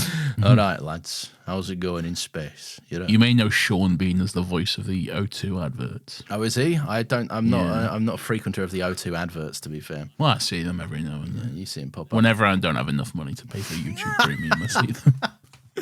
Him and Kevin Bacon live in just adverts now, don't they? They don't have any other roles going on. Good on him. Yeah. But yeah, so Yaz is gaming. Yaz's epic gamer moment. Yaz and her sister are epic gamers. So what do we know about Yaz and her sister? Her sister wants a room, and they're both epic gamers. They're both epic gamers. But apparently not, because they're doing this because... She's doing it to impress the fellas, isn't she? Yeah. Yaz wants no part of this, but Sonia is like, come on, I can be nimble finger gamer or whatever. All the boys will be impressed at my epic gaming skills. Now as two lads. First of all, not true. No. Right. I'll show you how to play the game. I'll do that. My signature Riz move is to do the thing where a girl's holding the controller and I go round her back and hold the controller and I go, this is how you do it. That's boys want you to be bad at games so they can laugh at you and make fun of you. And win. And then get an epic victory royale in Fortnite. Yeah. Okay. And then throw their controller at the wall when you say, it's not, I don't want to play with you because you get too serious about it and it's not fun for me. And I go, come on! It's just Call of Duty. It's not hard. And then she asks, why is your skin the Sabrina Carpenter skin? And you're like, don't worry about it. None of your business. I just like it, okay? She's actually smaller, so it's a least effective target. It's because her hitbox is smaller, okay? Don't worry about it. Why do you have all these emotes? Don't worry about it. Why are you making Sabrina Carpenter jump so much? None of your business. But yeah, that's a peek into Friday night at the Heisties.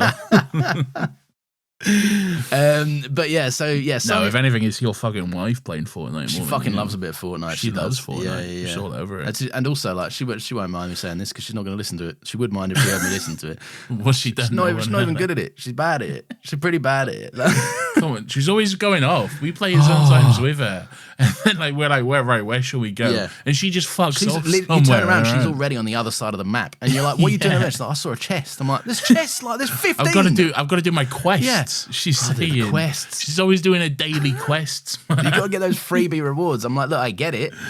They take some money off the overall cost, but we're not very big skin buyers these days. Unless it's the Sabrina Carpenter skin, obviously. I don't think I bought a Fortnite skin in over a year. That's good. I wish I had that kind of restraint, but I don't. I honestly don't think I played Fortnite in over a year. That's a shame. They introduced the white Dino Ranger skin. You know I like my Power Rangers. Oh, you love Power Rangers. Yeah. So I had to get him because I like it, and I also like the way that the Black Ranger morphs, who's actually Tommy from the OG Mighty Morphin series.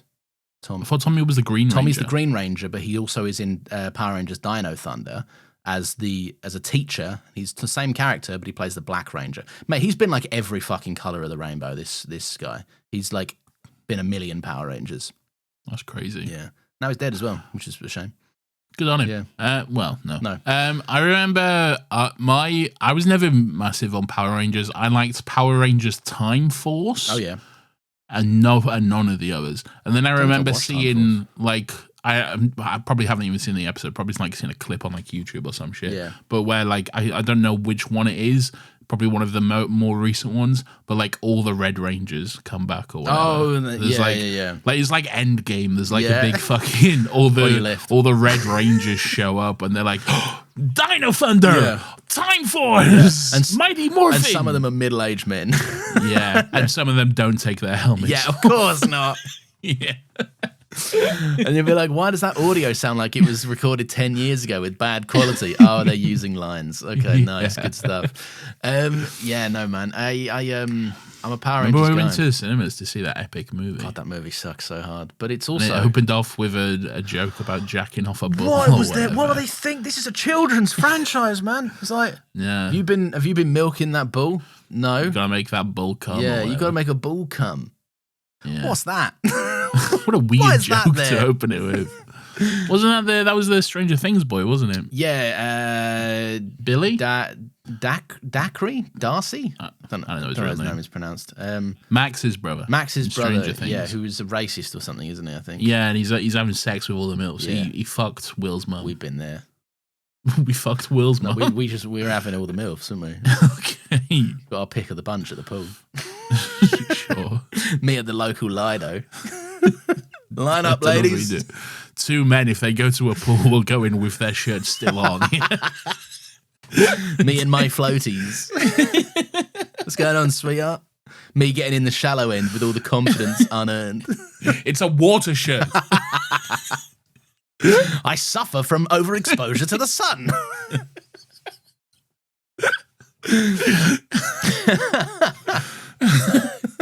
Lawrence, there's no time for these accurate riffs, okay? Oh god, this is why we stop recording in the mornings, because we just want to chat too much about other things. Anyway, they're epic gamers. Yaz and her sister, they're epic gamers. Fucking hell, we're only but then there. suddenly, Yaz's sister is no longer Yaz's sister. She's the doctor. Yeah. Oh no, I'm the doctor. Oh no, you're the doctor. But anyway, blah blah blah. All this to say, the game turns into Call of Duty Weeping Angels. Okay. Yeah. Which is pretty sick. Okay. I think I said earlier, Resident Weepful. Okay, great. I did notice it, and I think I shut it down at the time as well. Yeah, but are you looking to reopen it? No, I think it's good to move now on, that we're here. No. Anyway, I like this. Do you know why I like this back? Why? Do you know why I like this? Because it's bringing back old laws. Yeah. Bringing back that which holds the image of an angel is an angel. Yes. Okay? Yeah. It's good stuff. I like it. We haven't seen it in a while, but It's been a hot moment, yeah. The angel's been creepy, like back in the day. It's good stuff, man. It is, I like it. This was a great little sequence. I really like it. It is funny that Sonya's like, Sonya has that line, nimble fingers or something. She wants Weird all, line, she wants all the fellas to know. It's an old man's understanding of games again. It is, yeah. But we get that in this era. And surely, shouldn't that be the other way around? What, the boys? She wants the boys to have nimble fingers. Ah, I see what you're alluding to. Yeah, some fingering. Yeah. It's not beating around the bush for it. No, it is what it is, isn't it? I'm talking about fingering. Pure hard fingering. No, you would want it to be the other way around, but we I mean, I'm sure she can get amongst it as well. Well, Sonya can stick one up the bum. Not her bum, mind you. Other people's bums. Fellas' Ryan's. bums. Ryan's bum, yeah, exactly. She's still got... She liked it. She has still got eyes for sexy Ryan, yeah. Exactly. Unfortunately, though, Ryan's a taken man. His mate who likes chips. Oh, that's true, yeah. His mate sticks chips up Ryan's bum. They are on a chip date together or whatever. But there is something to be said about this scene, though, because it's possibly not from Yaz's past, but possibly her future. Because when she's talking to the doctor, she's like, I had to put you into your time stream or whatever to save you, blah, blah, blah. So that's why you're here. This place is something of importance to you. It could be from your past, present, or future. And then Yaz is like, but you're wrong, doctor. I don't know this place. This isn't my house. Right. I don't live here.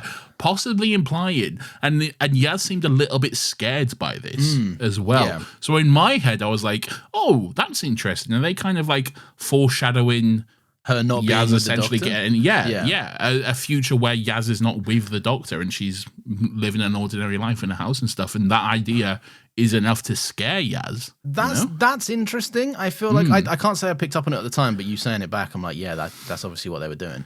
But that idea is maybe more interesting if you put Yaz in a situation she would never find herself in a typical situation. Her sitting down and shooting the shit with Sonya is like, that's Yaz. We know she goes back to Earth. We know she does this kind of stuff. If you put her, it would have been interesting if the situation was maybe Yaz back amongst the police in a scenario, because we know that she left. We know that she's officially handed the notice in. Yeah, so it would be interesting if she was there, and the kind of thing that could be more visually communicated there is, why would Yaz return to this?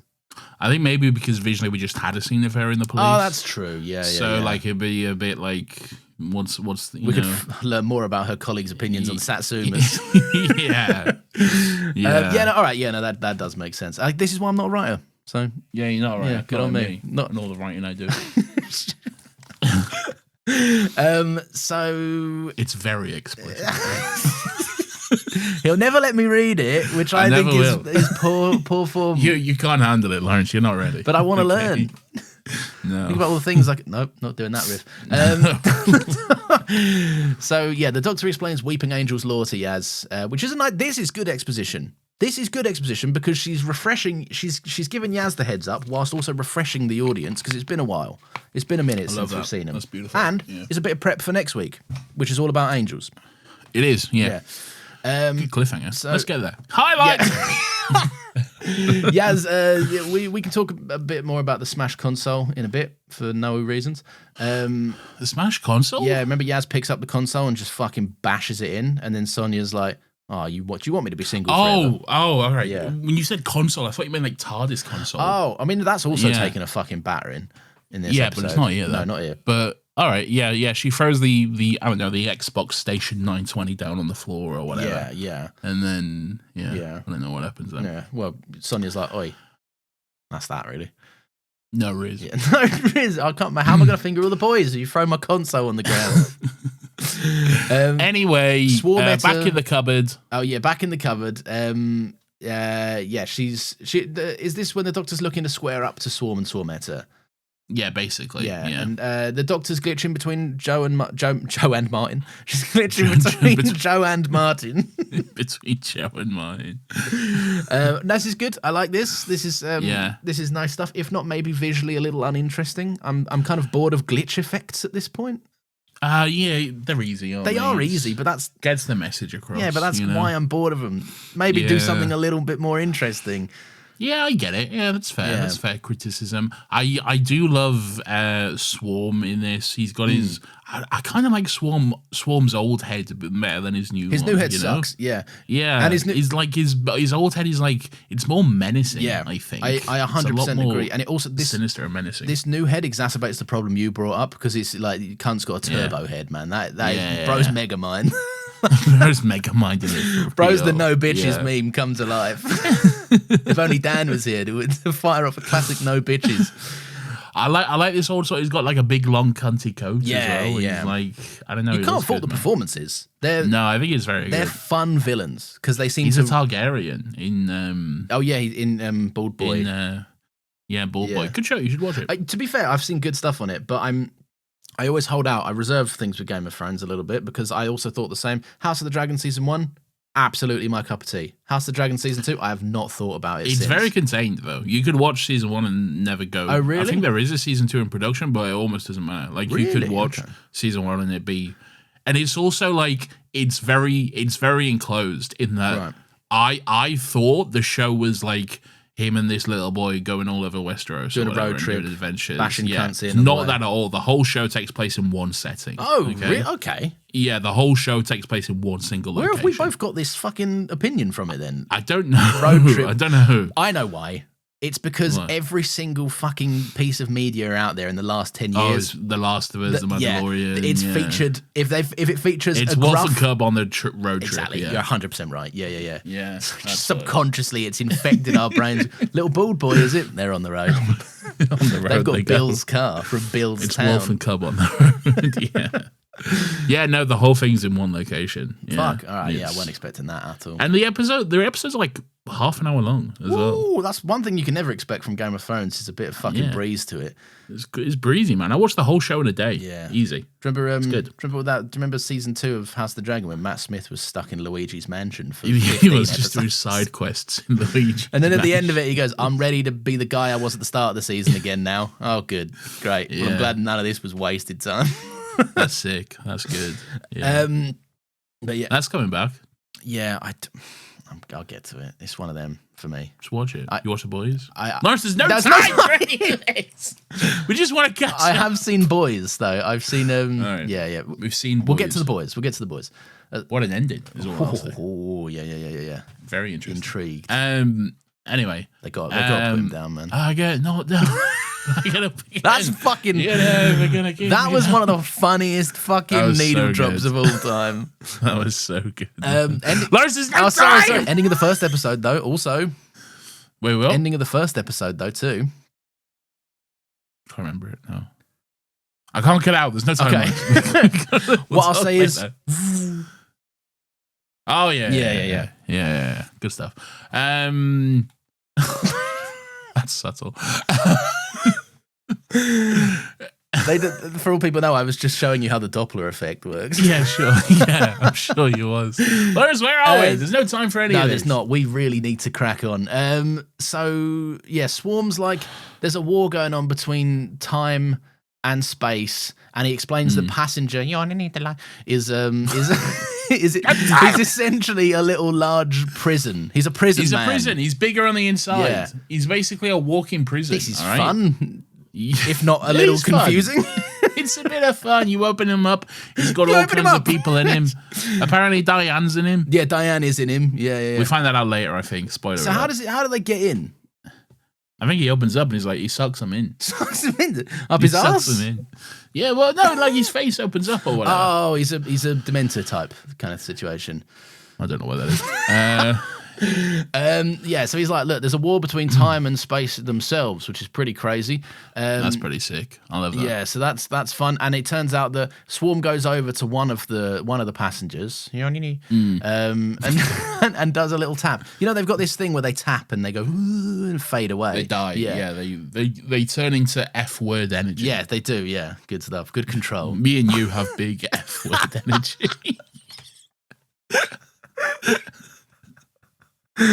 Well, you don't. But so he does that just to be like, I'm not fucking around, the Doctor, and I guess just eviscerates a fifth of the universe along with it. Like, I guess, yeah, cool, sure, man. If I were the Doctor, I might react to that. Is it a fifth of the universe? No, it's not. Like, it's not a fifth of the universe, but it's not like an a fifth of their prisoners. Yeah, but a fifth, which is quite a lot. That's no short sum of people. Yeah.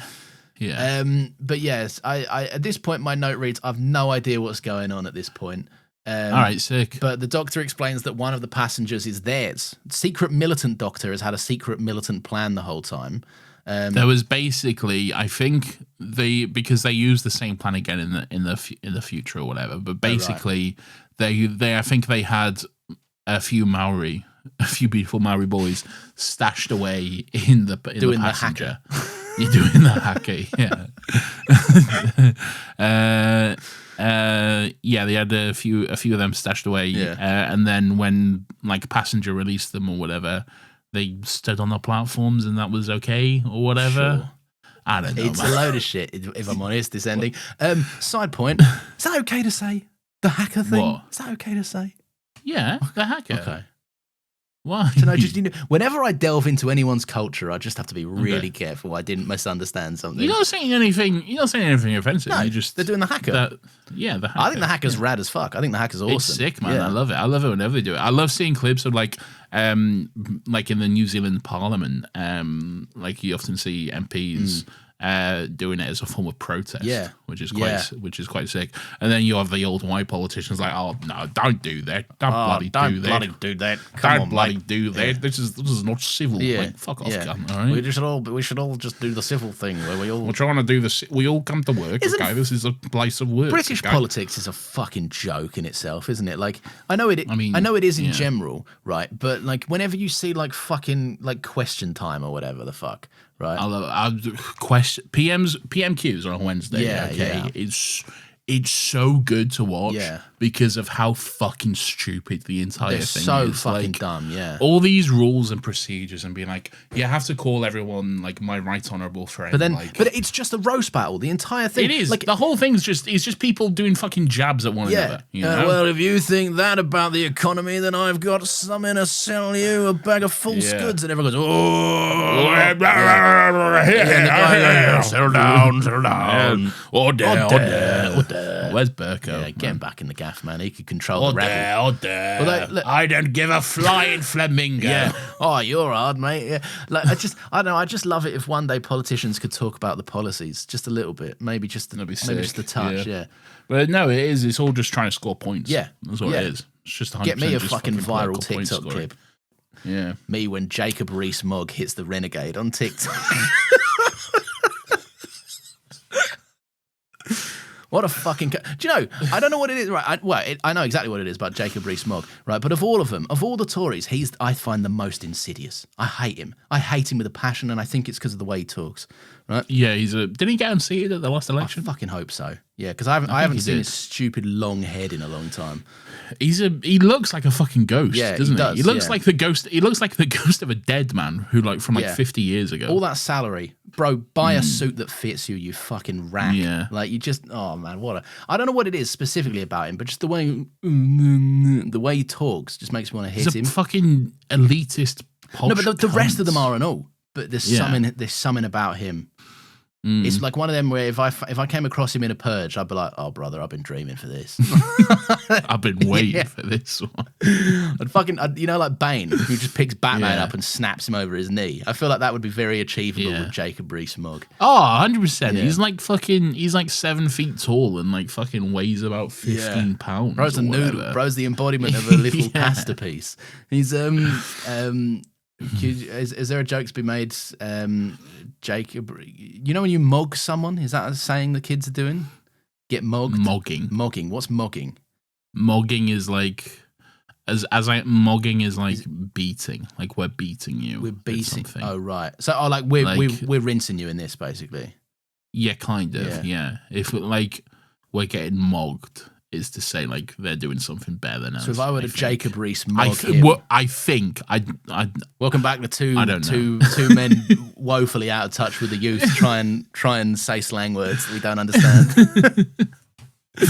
2 men try to understand Gen Alpha. It's probably Gen Alpha slang these days. Oh my god, there's too many gens. Too many gens. Not too many gens. That's another guy had some ideas like that. Let's not get into that one. Okay. Basically the doctor's trying to convince some Mary, whatever, to hide inside the passenger because they did this in the past or whatever. Yeah, they do that. We did that. That's fine. Oh, we done this week. Okay, sick. Yeah, that's fine. Blah blah Lupari blah. ship. Bell's having a scrap with Cybermen. That's great. Good stuff. Oh yeah, the Cybermen come in. They have a big shootout. Yeah. She's got her 2 guns. She's they call fucking her 2 dual guns wielding. Yeah. She is. She's dual wielding. Yeah. She unleashes That's pretty Bell sick. on them. But what are the sector coordinates for this scene? I didn't write this one down. I'm sorry. Oh, there's 21CZ4 TN179QP. Oh, it's a good thing Chibi keeps us well informed, isn't it? Yeah. We'd be lost without these title cards. But what are the coordinates for this sector? This is all good, Chris Chibnall, but where are they? Where in space? I want to go there. Anyway, also worth noting, Belle's got like a little Tamagotchi thing. Yes. Like she keeps talking to. Yeah. She's like, oh, how you doing, Tamagotchi? Yeah. And it's I like, forgot good, to mate. feed it. It's died in its own Oh, shit sick. again. No, but we'll find out what that is later, but it's all good stuff. Yeah. Sick on that. I will Anyway, say she has a shootout. She does a phenomenal fucking barrel roll under the last guy to shoot him Pretty sick. mid barrel roll. Great. Yeah, Great stuff. Pretty sick. Yeah, she kills all the Cybermen, so hey, she can handle herself. This Bell woman. Well, that's pretty that's good. what I like about it. That's what I found intriguing about the whole episode is that she's, Daleks and Cybermen. They're episode conflicts. They're things that would take the Doctor a whole thing to deal with, right? But the Bell's like, yes, it's what it is. Daleks, I know. Walking the park. Well, like you said earlier, I know a Dalek's MO. I know a Cyberman's MO. Yeah. Good stuff. Although I think Chris Chibnall has geared into. Were the Cybermen always about world domination? I thought they just wanted to convert people. Well, that's what this cunt says, though. This cunt says like all remaining, like she talks to a Cyberman, and is like, what's the Cyber's goal or whatever? I'll tell you my mission. I'll tell you my mission. I want some friends. No, it's basically saying like the cybers want to upgrade all organic, convert all organic life forms remaining. Yeah. Secure territory advance, convert all organic life forms. I guess in a way, if you are converting everyone, you are sort of dominating the world as you go. Aren't 6 you? or 1, half a dozen of the other, isn't it? At the end of the day. Yeah, fair enough. Yeah. But yeah, so this there's a great little line about the Cybermen ask her what her mission is. It's love. Yes, then, incorrect. Yeah, love is not a mission. Love is an emotion. Emotions are not missions. Yeah. And then she's like, "Get wrecked, cunt. That's why you're dead. That's why you're a dead cunt, mate. And I'm loving. And I'm not. Yeah. Yeah. Because I love. Beautiful stuff. Yeah. She says. Great. She says love is the only mission. Yeah. Idiot. Yeah. And then she shoots him. I tell you what, I just like her performance. I find her endearing as a character. I find her. She's nonchalant. She's capable, but she's not playing it action hero. Like. She's beautiful. Yes. Oh. Ooh. Nathan's buying her skin on Fortnite. I didn't mean to say that. Oh, no. I'm hot under the collar. But I'll fight Vinder. Speaking of which, Oh yes.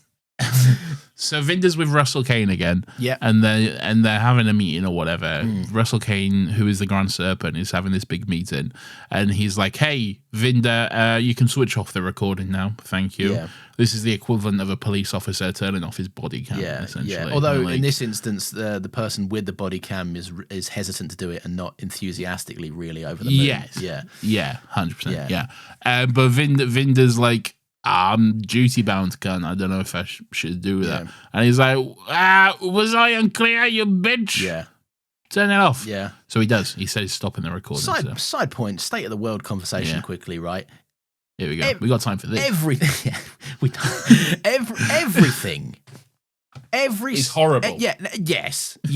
Anything, any act that if a body cam is turned off manually for whatever reason, should be like automatic. Immediate jail, dismissing that. Yeah. Immediately sacked or immediately, at the very least, suspended and an investigation launched. Immediately. 100%. Because I don't get to do that. Right? No. Like, I don't get to go and hide. It turned off, not my fault. Yeah. No. Well, okay, fella. Except that we always see it do a little wiggle when it runs out of fucking juice, doesn't it? Because your fat, stupid thumb is pressing it. Anyway, stupid. It should there should be a thing about that where judges just go, well, I don't believe you. You shouldn't be able to just turn it off and then walk free. You shouldn't be able to turn it off at all. Like, it should... absolutely. It should be controlled from a fucking separate location, realistically. Whatever. Anyway. It actually pisses me off, shit like that. Just like, it's such a no-brainer. Yeah. But why would you do it, you know? It's only people. Scum. Anyway, we didn't have time for that. Where are we? No, go speak on it, King. Get on your box. Thank you, I will. And another thing. I want more girls to play video games with me. Oh, no. I want more girls to have nimble fingers. Don't ask why. Don't look into it, okay? Bell's the interesting part. That's the great stuff going on. Vinder's turned off his body cam. And basically, Misfits bloke goes, right, this is a great prosperous deal we've made. Here's the thing, though. Some of your lot are chatting some shit about me, so we're going to make them have accidents. He's going to disappear a bunch of cunts he doesn't like, and that's going to be the sweetener on the deal, or whatever. Beautiful stuff. Yeah. And then... Good corruption, you know? Good corruption indeed. And then Vinder is talking to Yaz, once again, Commander Yaz. Yeah. And he's basically filing a report. Oh, you're whistleblowing. Oh, no, don't whistleblow.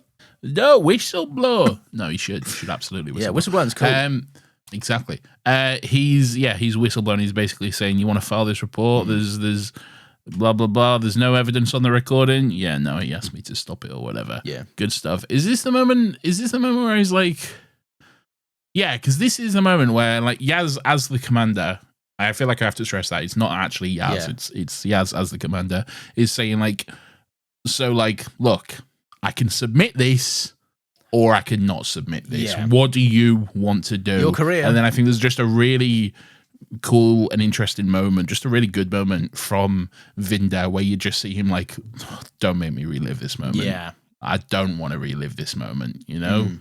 Kind of telling us what he went for, you know? I see, I think so. I get that impression, but then also I feel like something kind of counteracted it a little bit because the commanding officer, Yaz tells him to sit down, right? And when he sits down, because before he did say exactly what you just said, don't make me relive this, don't make me do this. Yeah. Right? He goes to walk off, Yaz goes, sit down, and when he sits down, there's an absolutely fucking beautiful transition, right? Where he sits down and as his bum touches the seat, it's the ship that we found him in the first scene in the first episode.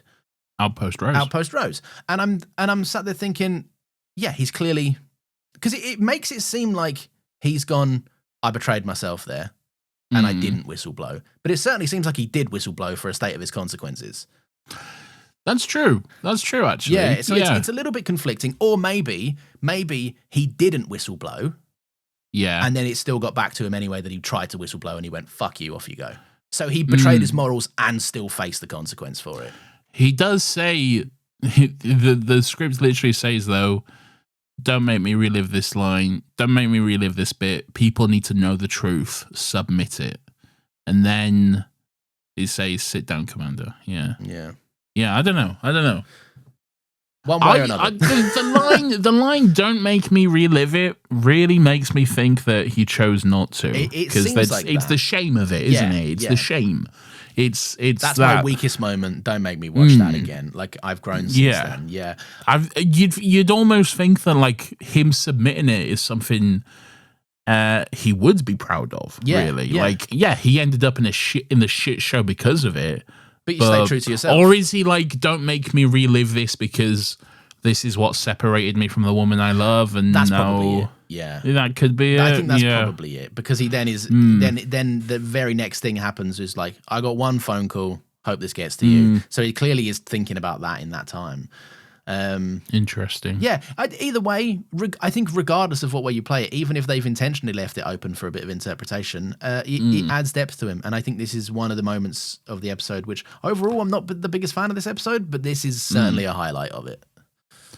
Well, actually, this might give us some clues. Because then in Outpost Rose, he's given a message, which we later find out is to Belle. And he's saying, hi, it's me. I won't be coming back off tour when I expected. Maybe a lot longer before I see you again. Now, I don't want to worry you, but there was an incident.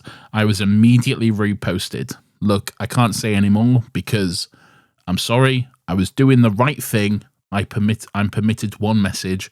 I hope it gets to you. I love you. So he says he was doing the right thing. So I guess he did then. I guess he did submit it, and he was reassigned. He whistled blew, and then they went, all right, off you pop then.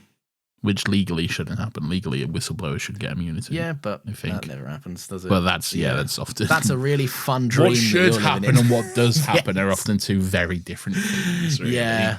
Wow. Bad stuff. Bad world. Dog in the room? Dog in the room. Heard her. Yeah. Rosie. Heard her flapping her flaps. Her ears, Lawrence. Okay, that's all right then. Rosie, sit down, please. Up. Don't already said hello. Nathan says hello. Oh, she put a middle finger up at you. Yeah, she would do that, bitch. Told you you're a cunt. Me and I got right beat. Yeah. But yeah, so inside the where have I gone? Hang on. Temple. Inside the temple. Inside the temple. Blah blah blah. Division are back on their bullshit. Yeah. Okay. The doctor, I think she like gives Dan a shove, and then he like glitches and turns into Carbonista. Oh, he was Carbonista the whole time. Yeah. And earlier, I think we missed this, but earlier, I think Yaz or someone said something about a dog. Oh, there was a really subtle line about you are literally a dog or whatever. Yaz says. You are literally a dog, man. Wonder who that is in. You're a big dog, man.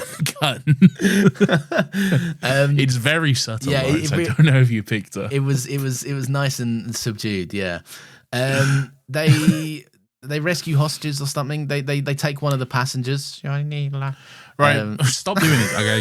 Basically, what happens here is what happened earlier in the episode where, like, they had the Maori inside the passenger, okay? Yeah. They're like, the Maori's like, hey, we did this for you, doctor, sick. And then she's like, the Maori are like, hey, you have to go now, okay? I actually really like this bit because the doctor's like, fuck off, no. Yeah. I don't want to go. And you can, like, she really gets angry about it. Yeah. I think this is a really good moment from Jodie, how desperate she is, because she basically, whilst time is fucked and while she's in her own time stream, essentially, she wants to try find answers, okay? Yeah. This is kind of her chance to look back on her own time and try get some clues as to this whole timeless child bit, basically. Yeah. And, like, now that that's been taken away from her, now that chance she had is being taken away, she's like, really fighting back against that. Yeah. And it's so good to see, I think. It's different for her, and it's really interesting because she's not giving into like a worst impulse, but she's definitely giving into something that clearly has power over her decision-making capabilities. Yeah, definitely. That's interesting. It's always nice as well when there's another being out there that can deny the doctor anything to do with time, because the doctor's like, oh, fuck off, mate. This is my shit. Like, I'm the lord of time. Yeah, come on, man. Don't be a dick about it. But the Maori, I guess, are a bit more powerful. Yeah, the King of France. Well, I'm the lord of time. Oh, very good. What a prick he was. Yeah, he was a wank, wasn't he? In that awful poo brown suit he was wearing. That's a great thing. Yeah. There's what's happening now? We're still at the temple. Is that what's happening? We're still at the temple.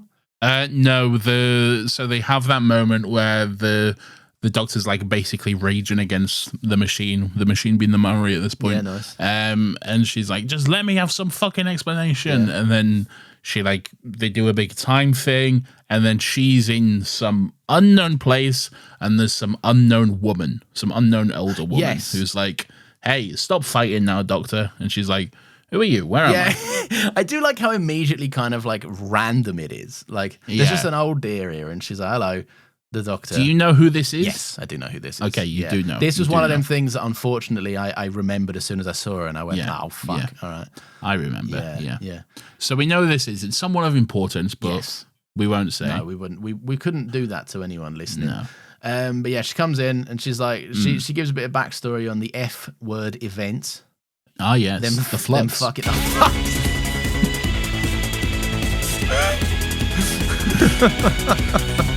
I think people are missing it. I had to give them. Yeah, no, fair enough. Yeah, you got to.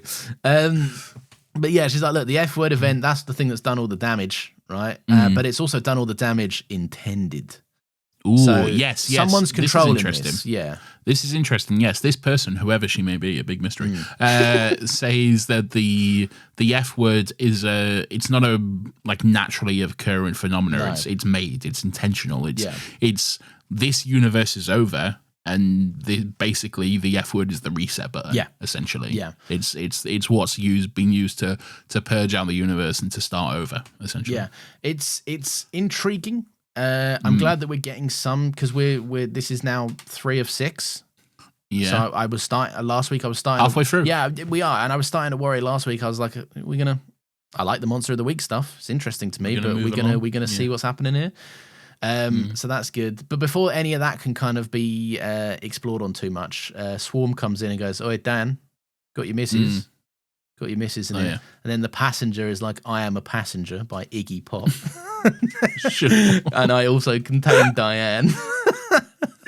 He does. And then Dan's like, let me get her. And there is, and the Doctor's like, no, she's not real or whatever. Yeah. Or she is real, but you can't get her or whatever. Dan, mate. Come on. Come on, Dan. Sick. I do like how much of a smug prick Swarm was about it all. Like, he's like, we're going to do some raining in hell. Ooh, he is very smug about it all, which is quite fun. He's one of the reasons I enjoy him. He is very, he's an interesting villain. Yeah, I think if you're gonna be a kind of like, the design's somewhat interesting, but it's more of this era of the same kind of this era stuff where they've got an interesting head and the rest of them are just dressed in leather and stuff. I mean, it's just a suit, isn't it? Really, yeah. But I think adding a good performance to it levels it up a little bit. It takes it out of the not too dissimilar from a lovely little number you might see one David Tennant in on a red carpet somewhere. So true, yeah. A bedazzled suit, perhaps with a big collar situation. He loves a skinny suit with like a nice, often a floral pattern or something. You know, if you maybe a paisley. If you throw a stone in England, chances are it's going to hit a David Tennant presenting the BAFTAs in a big flowery suit. That's just what's going to happen. It's true. It's true. So we got your Diane, mate. All right. We got your Diane, mate, and then they teleport off. Vinder goes into the TARDIS. This is a good TARDIS introduction scene. Vinder knows what a TARDIS is. Yeah, he's like, fucking hell, is this a TARDIS? That's great stuff. And he says, like, I always wanted to see one or something, or I never thought they were real. I think he didn't know that. Yeah, he was like, I didn't even think these were real or whatever he says. Yeah. And I'm in Game of Thrones. So that's good. That's interesting. Yeah, I do as well. It's a nice play on... It can't always be. Big. Also, it's still fucked. Like they open the door, he's coming out the floor again. So like, for him, he's like, look, fuck TARDIS is better than no TARDIS. This is awesome. Good stuff. It's still completely fucked. There was also we skipped over this, but again, once the Doctor was back in the temple after being like away in the Force or whatever, like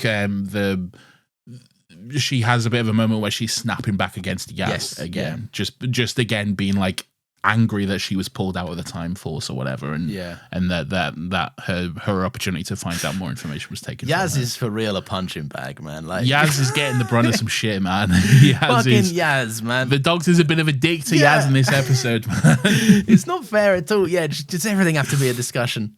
All right, cunt. I won't, Come on won't now, fucking ask Jesus. next time then if you're going to be a wanker about it. I know, but also like it is kind of funny how like the Doctor had this big plan to be like, oh, that thing we did centuries ago to capture Swarm and Swarmetta, Yeah. let's do that again. Yeah, great, all right, yeah. and then they do that again, and then Swarm and Swarmetta are like, we knew you would do this again. This was our whole plan, Doctor. Like, oh, sick, And even if all you right. did do it again and we weren't prepared, we'd just do exactly what we did the last time to break out of it again. Yeah, it's Anyway, beautiful stuff. it's a little silly. But yeah, so the TARDIS. Anyway. they drop Vinder off. They drop Vinder off. He lives in a cupboard in a green screen. Yes, very good. And That they're like, this just always makes me laugh because whenever the TARDIS lands on Earth, right, you can tell it's Yeah. Earth because obviously we know Earth, but Earth is built We know up, it's Earth. populated, it has buildings and stuff. I've been to Earth. It's the same. I'm there now. I don't want to brag. Fuck. I'm not. I'm on Oh, Mars. that's cool. That is cool. Yeah. But it is always funny to me whenever the Doctor's like, and you, I'll drop you home, alien that looks suspiciously like a human, and it's always just a derelict, fucking devoid planet of nothing. Like, Yeah, to be fair, never there is a alien reason built- for that, though. oh, I guess because of the F word event. Yeah, It is because of the event which just transpired. Yeah, you but I know it's happy coincidence they didn't have to put any money into that set, is what I'm saying. Sure. Get Vinder sure. on a- There is no set. It's a No, green it's fully screen. green It's just a green screen, okay? But yeah, they're like, hey, we can take you anywhere if you want Game of Thrones. And he's like, no, I've got to find something. There's someone here or something.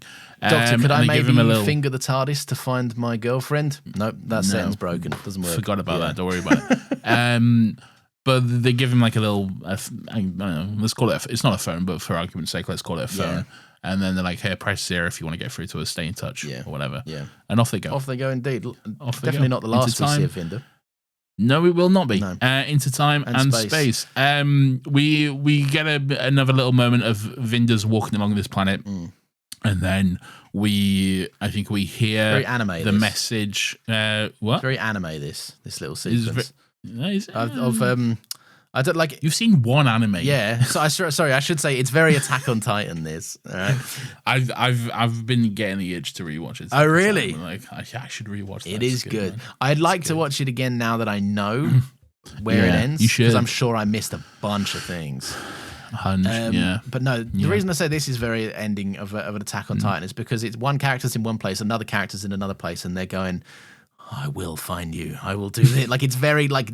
That is very Yeah. anime, I guess. Yeah, Yeah. that is quite anime. I'll give you that one. So Yeah. that was But fun. yeah, so Dan's having a walk along, and then as this is happening, Belle is re-listening to the message that we saw earlier in the episode, Yes. where Dan's saying, Good you storytelling. know, I love you. Yeah. And then she's like, hey, I love you too, Dan. And also, I'm pregnant with your baby. Yeah. And you're not Dan, you're You're Vinder. not Vinder, yeah. Yay. I love you too, Vinder. Hey, and how's that also happened? I'm pregnant, and you And you this are not Tamagotchi the is our father. baby. No, he is, Lauren. Stop fucking about. Sorry. all right? The The Tamagotchi is the baby, so that's pretty sick. Tamagotchi is the baby, which is great. Don't kill this Yeah. one and leave it in poo. No, don't do that. Don't do it. No. But yeah, so in the TARDIS, all is well, or so we thought, or so we were led to believe. Yaz is checking her Snapchat. Yeah. Okay. But little did she know, Yeah. she got one from @AngelBob5000. I showed you my angel, please respond. And she didn't, so the angel is mad. Yeah, rightfully so, I think. When you send unsolicited there's a- stone pics, Nathan, you want a response. This is a good ending, though. This is a sick ending. Yeah, this is okay? really good, yeah. I'll tell you what, because it's a good callback. I think there's a there's a picture of an angel on Yaz's phone, and then that which holds the image of an angel is an angel. Yeah. So it comes out, and it's I'm gonna get I'm you. at the TARDIS. There's a good moment where the doctor's like, quick, get behind me, don't blink, and Dan's like, I think I just blinked. Dan's just clueless. Dan's just there, isn't he? He has no idea what's happening. It's good stuff, but the lights are flickering on Yeah. and off. They kind of like back away. Yep. And as they do, you don't see the angel moving, but you see that thing where like the lights are off and it moves in between the lights and stuff. Yeah.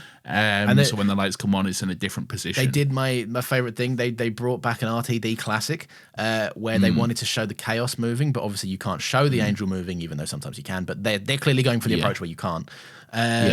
But remember when the angels were shaking the TARDIS at the end of Blink, and they just offset the camera a little bit every single time the lights were on to give it the illusion that the angels were going back and forth. It's just a tiny little trick of the eyes, a trick of the light on the eyes, and it works really, really well. It's a great little editing technique. It's very good. It's very good stuff. But anyway, the angel has control of the TARDIS. The angel is using the TARDIS console, and it just ends with the Doctor saying, "The angel has the TARDIS." Awesome. Which is a great callback to Blink. The angels have the phone box on the t-shirt. Amazing. You know? Absolutely Good amazing. stuff. Great. It's a really good ending. I'm so excited. I know that often the next week's episode is called the best of the F Word series. From what I remember, it's definitely the best of the. It's a very good episode. And I for the most part, I enjoyed Halloween Apocalypse and I enjoyed War of the Sontarans. So I'm strapping in for a good episode of Doctor Who, I think. Hey, it looks like it. But there we go. Lawrence, play that funky music, white boy. All right. Weirdo of the Week!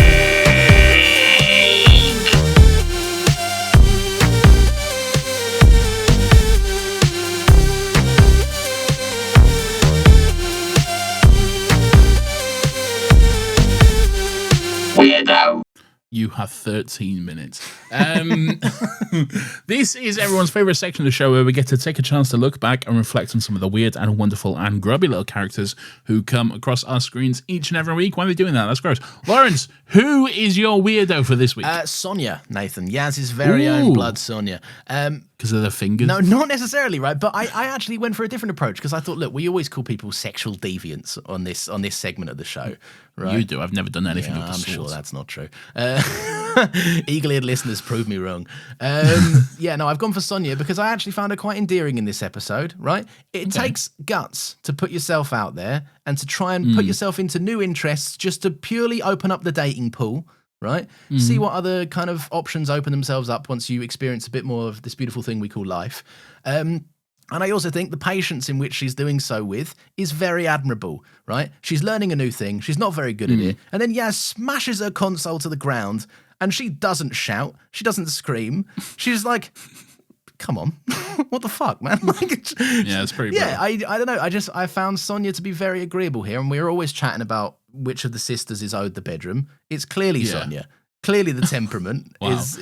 So you're Team Sonia now, Sonia. Officially? Yeah, I think I've gone Team Sonia now. Yeah. Shouldn't Yaz be your weirdo then?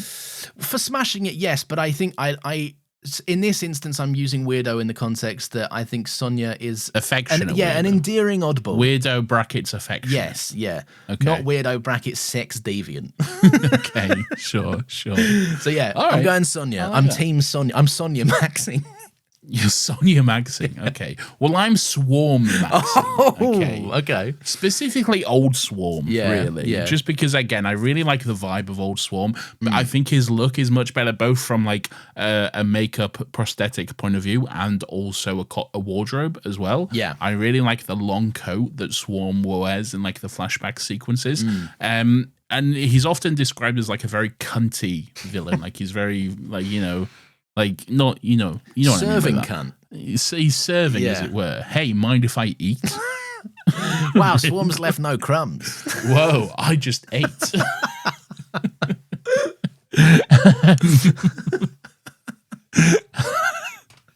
Anyway, which I just think is really good. I love that he's very villainous. I don't understand what his goals are. No, I have no idea what he wants. He's just always monologuing vaguely evil shit. Okay, I don't know what the cunt wants, but I'm here for it. I like that he has a passion for fashion, and he's just like, I want to rule the world and look good doing it. You know, yeah. So there's no stronger bond. bond than a gay man and his sister. Like, and that's what's going on with these two, I think. Like, yeah, I guess, yeah. That's two good weirdos, no sexual deviance, so that's good. That's one for the books. Pierce will be happy. Well, we'll see. We'll have to check later. With the boy. What's going on next? Nathan, it's the time of the show where the audience get to have their say. We're going to read some emails. We're going to play some voice notes. We're going to read some Discord messages. That's what we're going to do. And I'm thankful that we delayed the recording of this because I had three Discord messages. One's a GIF and one was Hugo saying I have no memory of this episode whatsoever.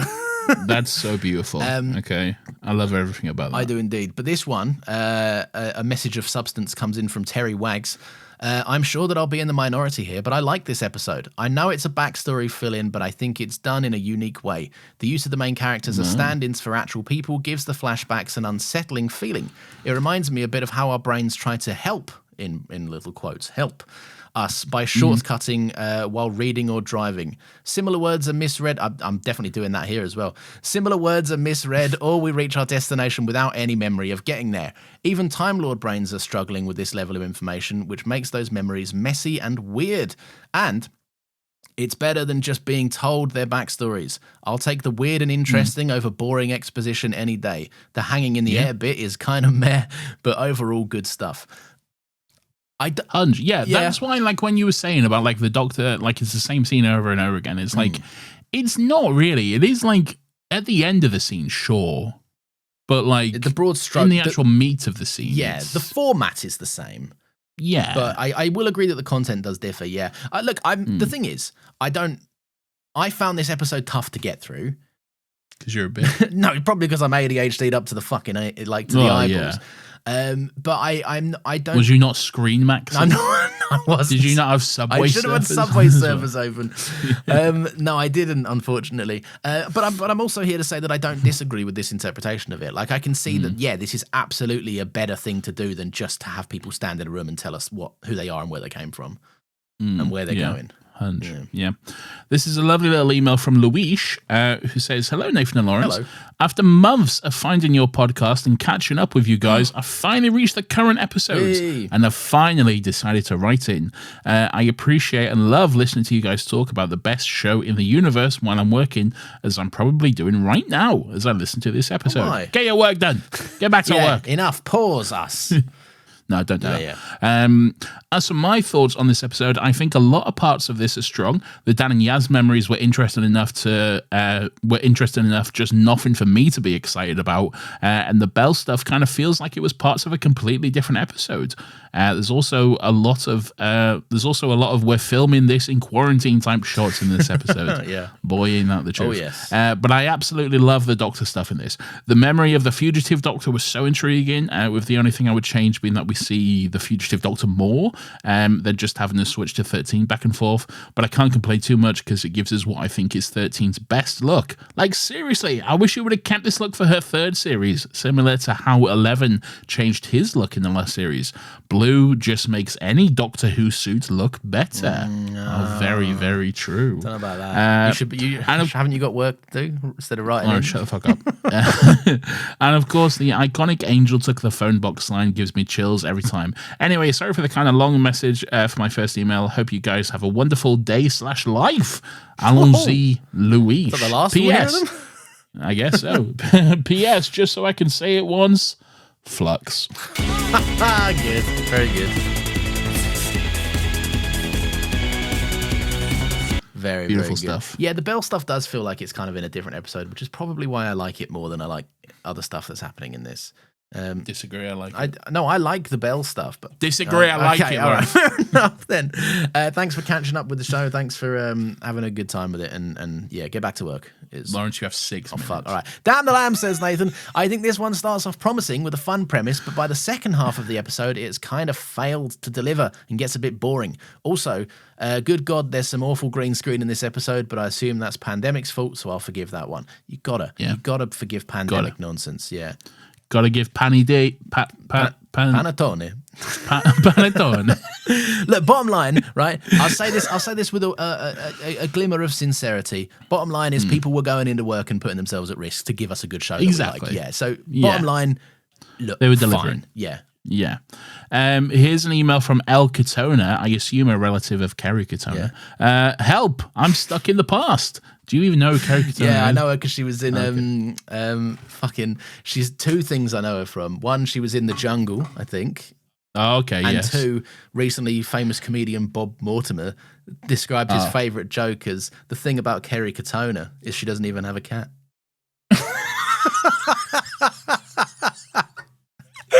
Absolutely phenomenal joke. That's so good. Oh, that's so good. It's the right amount of wordplay. It just tickled me exactly where it needed to. The thing about Gary Katona, even have a cat. That's so good. Anyway, good on her. Hello, Nathan and Lawrence. I started listening to SGL about a year ago, but I'm somehow still on episodes from November of 2024. Just noticed you are only a few episodes from finishing the 2005 show altogether. That is true. And wanted to get my one and only email in to hopefully hear it once I catch up. Very time travel-y. Feels like I'm messaging the future.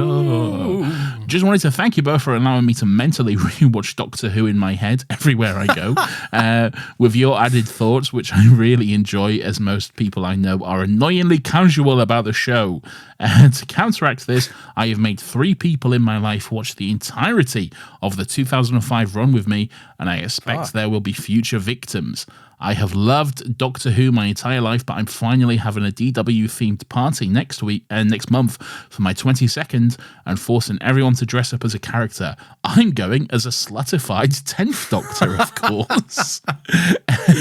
I'm interested to know what Doctor Who character you both would dress up as for a party, if given the opportunity. Brackets, most interesting answer wins, question mark. My only opinion I must share is a massive preference for 10's brown suit. Always felt the blue suit was just too bright, and the shaggy brown suit feels perfect for his character. Look, we can't all be right. Sorry this was not at all related to the current episode you're discussing. Look forward to hearing all your future/past opinions, depending on how you look at it. Hope the next/last 2 years have served you well, Lara. P.S. The Weirdo of the Week theme tune is so obnoxiously long and loud, I tried to anticipate it when it will be each episode to quickly turn my volume down. Thank you for jump scaring my ears. Don't worry, Laura. There's an episode, you'll have already heard it by now, where it's much quieter for no reason. Look, people like that one, I heard. People were like, oh, that's a good little change. No, look at that. We both got one about the suit. Yeah, that's true. Yeah, I like that. So is that our most famous argument, maybe? Probably. Yeah. One people that or the face of both. Yeah, people write in the most about the suit stuff. Firstly, we're anything but casual about this show, so thanks for for saying that. Those are nice things. Firstly, secondly, sorry, three victims. You've made them sat through the entire 2005 run of Doctor Who. That's impressive innings. 3 people. I don't think I've ever got one person to do the whole thing. So that's very, very good. I'm also going to go sluttified. I'm going. Obviously, that's a given. Of course. Yeah. Tackle out, or at least the arrested.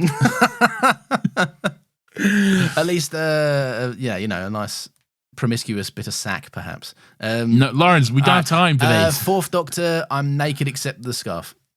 Nice. And the scarf is hanging over my meat and veg. Slutty Dalek. No, you have to go as a doctor. They were the rules. Was they? I think so.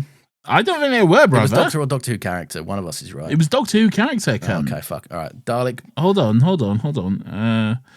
Dalek, but the balls are your balls. I'm going to just know what Doctor Who character you both would dress up as. Yeah, sluttified Dalek. Sluttified Dalek. Okay. What makes it a sluttified? How are you going to do it? Balls strategically placed. Like I'm painted. Well, no, I refuse to go as a fucking bronze worker. Yeah. So go bright red. Yeah, bright red. Yeah, and have a hunchback. Full paradigm. Full paradigm. And then I'm just carrying around like an egg whisk and a plunger, You know? Nice. That's a good way to do it. Yeah, that's good stuff. Amazing. Do we have voice notes? We do have voice notes. I'll do these very quickly in quick succession. So here's Nat updating us on why she hates Dan this week.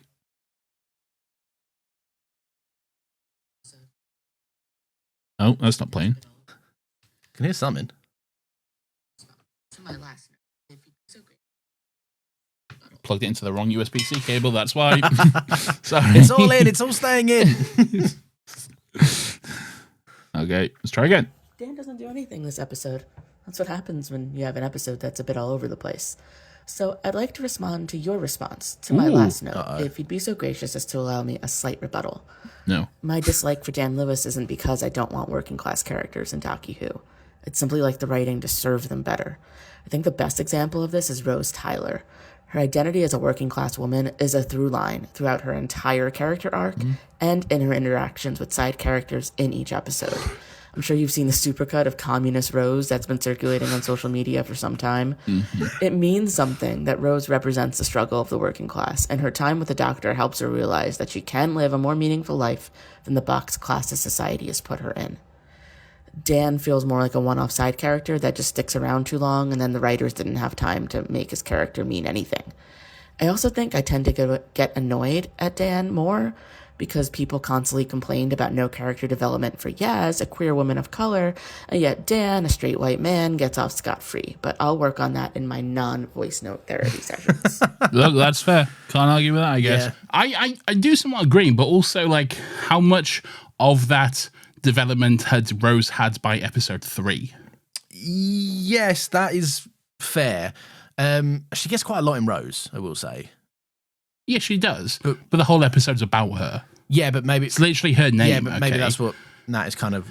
Yeah, Dan isn't really given that same introduction. Yeah, but the characters serve different functions. They though. do. They do. Yeah. Yeah. I mean, look, I'm still ultimately okay. more in your camp than I am in that, but I do see where the argument is coming from. But I'd also say it's not. I wouldn't put it down to a Dan versus Yaz situation, because they're all the fucking same in this era, right? How many times are we crying out for more Yaz development? I don't know Ryan's surname still. Sinclair. No, I do now. Yeah, it rang a bell the second you said it, but I couldn't pull it off the top of my head. Yeah. Ryan wasn't given a lot of development. Graham was probably the most developed, but maybe that was because I just liked him more and I thought he was funnier.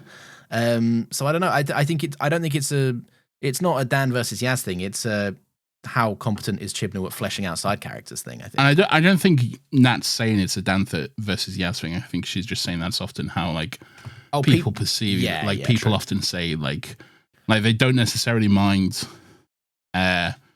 It's an unfortunate consequence of them both receiving a bit shoddy writing in parts that people only care enough to mention Yaz's one because women bad and man funny kind of thing. Anyway, here's what Hugo has to say. We've got to be quick. All right. Once upon a time lord. In a temple beyond time itself, one woman must stand in for some statues, and everyone gets thrown into their own memories, or time streams, or someone's time stream, and there's Swarm, and he's doing something with the Mori, and Binder is somewhere else entirely, and Belle is here, who's she? And look, I had totally forgotten everything about this episode when I sat down to watch it, and after watching it, I remember why. This was the episode that broke my optimism about Flux and caused me to check out of the storyline entirely. Wow. I remember in the Moffat years, people online complaining that Moffat's storytelling was too complicated and no one could follow it, which always seemed idiotic to me, but this is actually too complicated and hard to follow. And it's boring. I was so bored watching this episode. It's all just meaningless plot and it's dull plot. There's so much explanation and exposition about what's happening that it's basically impossible to tell what's happening, which is an impressive feat in and of itself. Anyway, great up.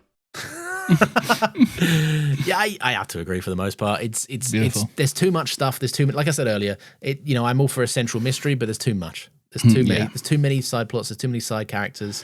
It's just there's too much going on, and not enough of it is stuff I give a shit about. Really, I don't necessarily agree. There's a lot going on, sure, but I'm interested to see how it wraps up, how they all come together, because that's often the thing with. Broadchurch was the same. There's a lot of characters. There's a lot of storylines all going on. Game of Thrones often does it. It's all about how they all come to how the storylines cross. I feel like they did well enough to diverge them along the way enough, though. I feel like at the minute we're just watching too many plots, and hopefully they meet at the end. But I don't have the confidence. Well, we'll see. Yeah. We'll see. I think that's part of the fun and the mystery about it all. Yeah, the mystery will it be good? Exactly. Will those paths cross? Yeah. Okay. We'll find out. Well, fair enough. Thank you, Hugh. Thank you, Thank you, me. Thank you, and thank you to Nathan for his lovely opinions. Is that it? Are we done with thoughts? Yeah, that's it. Yeah, there was some more, and thank you to everyone who took the time to write in. But as I say, we got to be quick. We got to be quick. We're almost past. We're already past the time we couldn't go past. So my hard out is more of a soft gooey out at this point. Listen, thank you very much for listening. Because of cum. If you've enjoyed this, give us a 5-star review. That'd be great. Also, you can check us out. I'd love that. On TikTok, on Instagram, on Blue Sky, on Threads, on other ones, presumably. Matterson, whatever the fuck that was. Macaroon, whatever the fuck that one was. That tried. What the fuck were you talking about? One tried to take over from Twitter a few years ago that wasn't Blue Sky. Oh, Mastodon. Yeah, that's it, yeah. Yeah. That's what they call me. I'm the Master Don. Sure. That's my gamer tag. Sure. We also have a Discord if you want. You can join that. Link's in the description. Make some mates. Hey, if you're a fan of Caravan of Garbage, sometimes Lawrence is just straight up streaming himself editing it, giving you a free preview of it. No, not a free preview. Well, wait. I'm just, it's there. Yeah, I know. Happens. I know it does. It's happened once in the last year. All right, but I needed some motivation. I wasn't having a good productive day. Anyway, we also have a Patreon. If for some reason you want to hear more of this kind of fucking nonsense, then you can get some bonus episodes there. We post 3 a month along with some other rewards. It's all very, very good stuff. Listen to the other shows on our network. Saturday Morning Cartoon Club by Brian and David. Talking Pictures by Brian and David. Unfinished Film Thoughts by me. I swear that's coming. I got one there. It's ready to go. I just haven't put it out. Why don't you put it out? Surely it takes 2 fucking clicks. No, there's something in the edit I need to change. Okay. And I just need to go back and do it. There's also a whole back catalogue of the Fish and Trip files to check out. And also we have our podcast that is currently in its hiatus era, Another Happy Pod, where us two talk about a bunch of movies and TV shows and other stuff, I presume.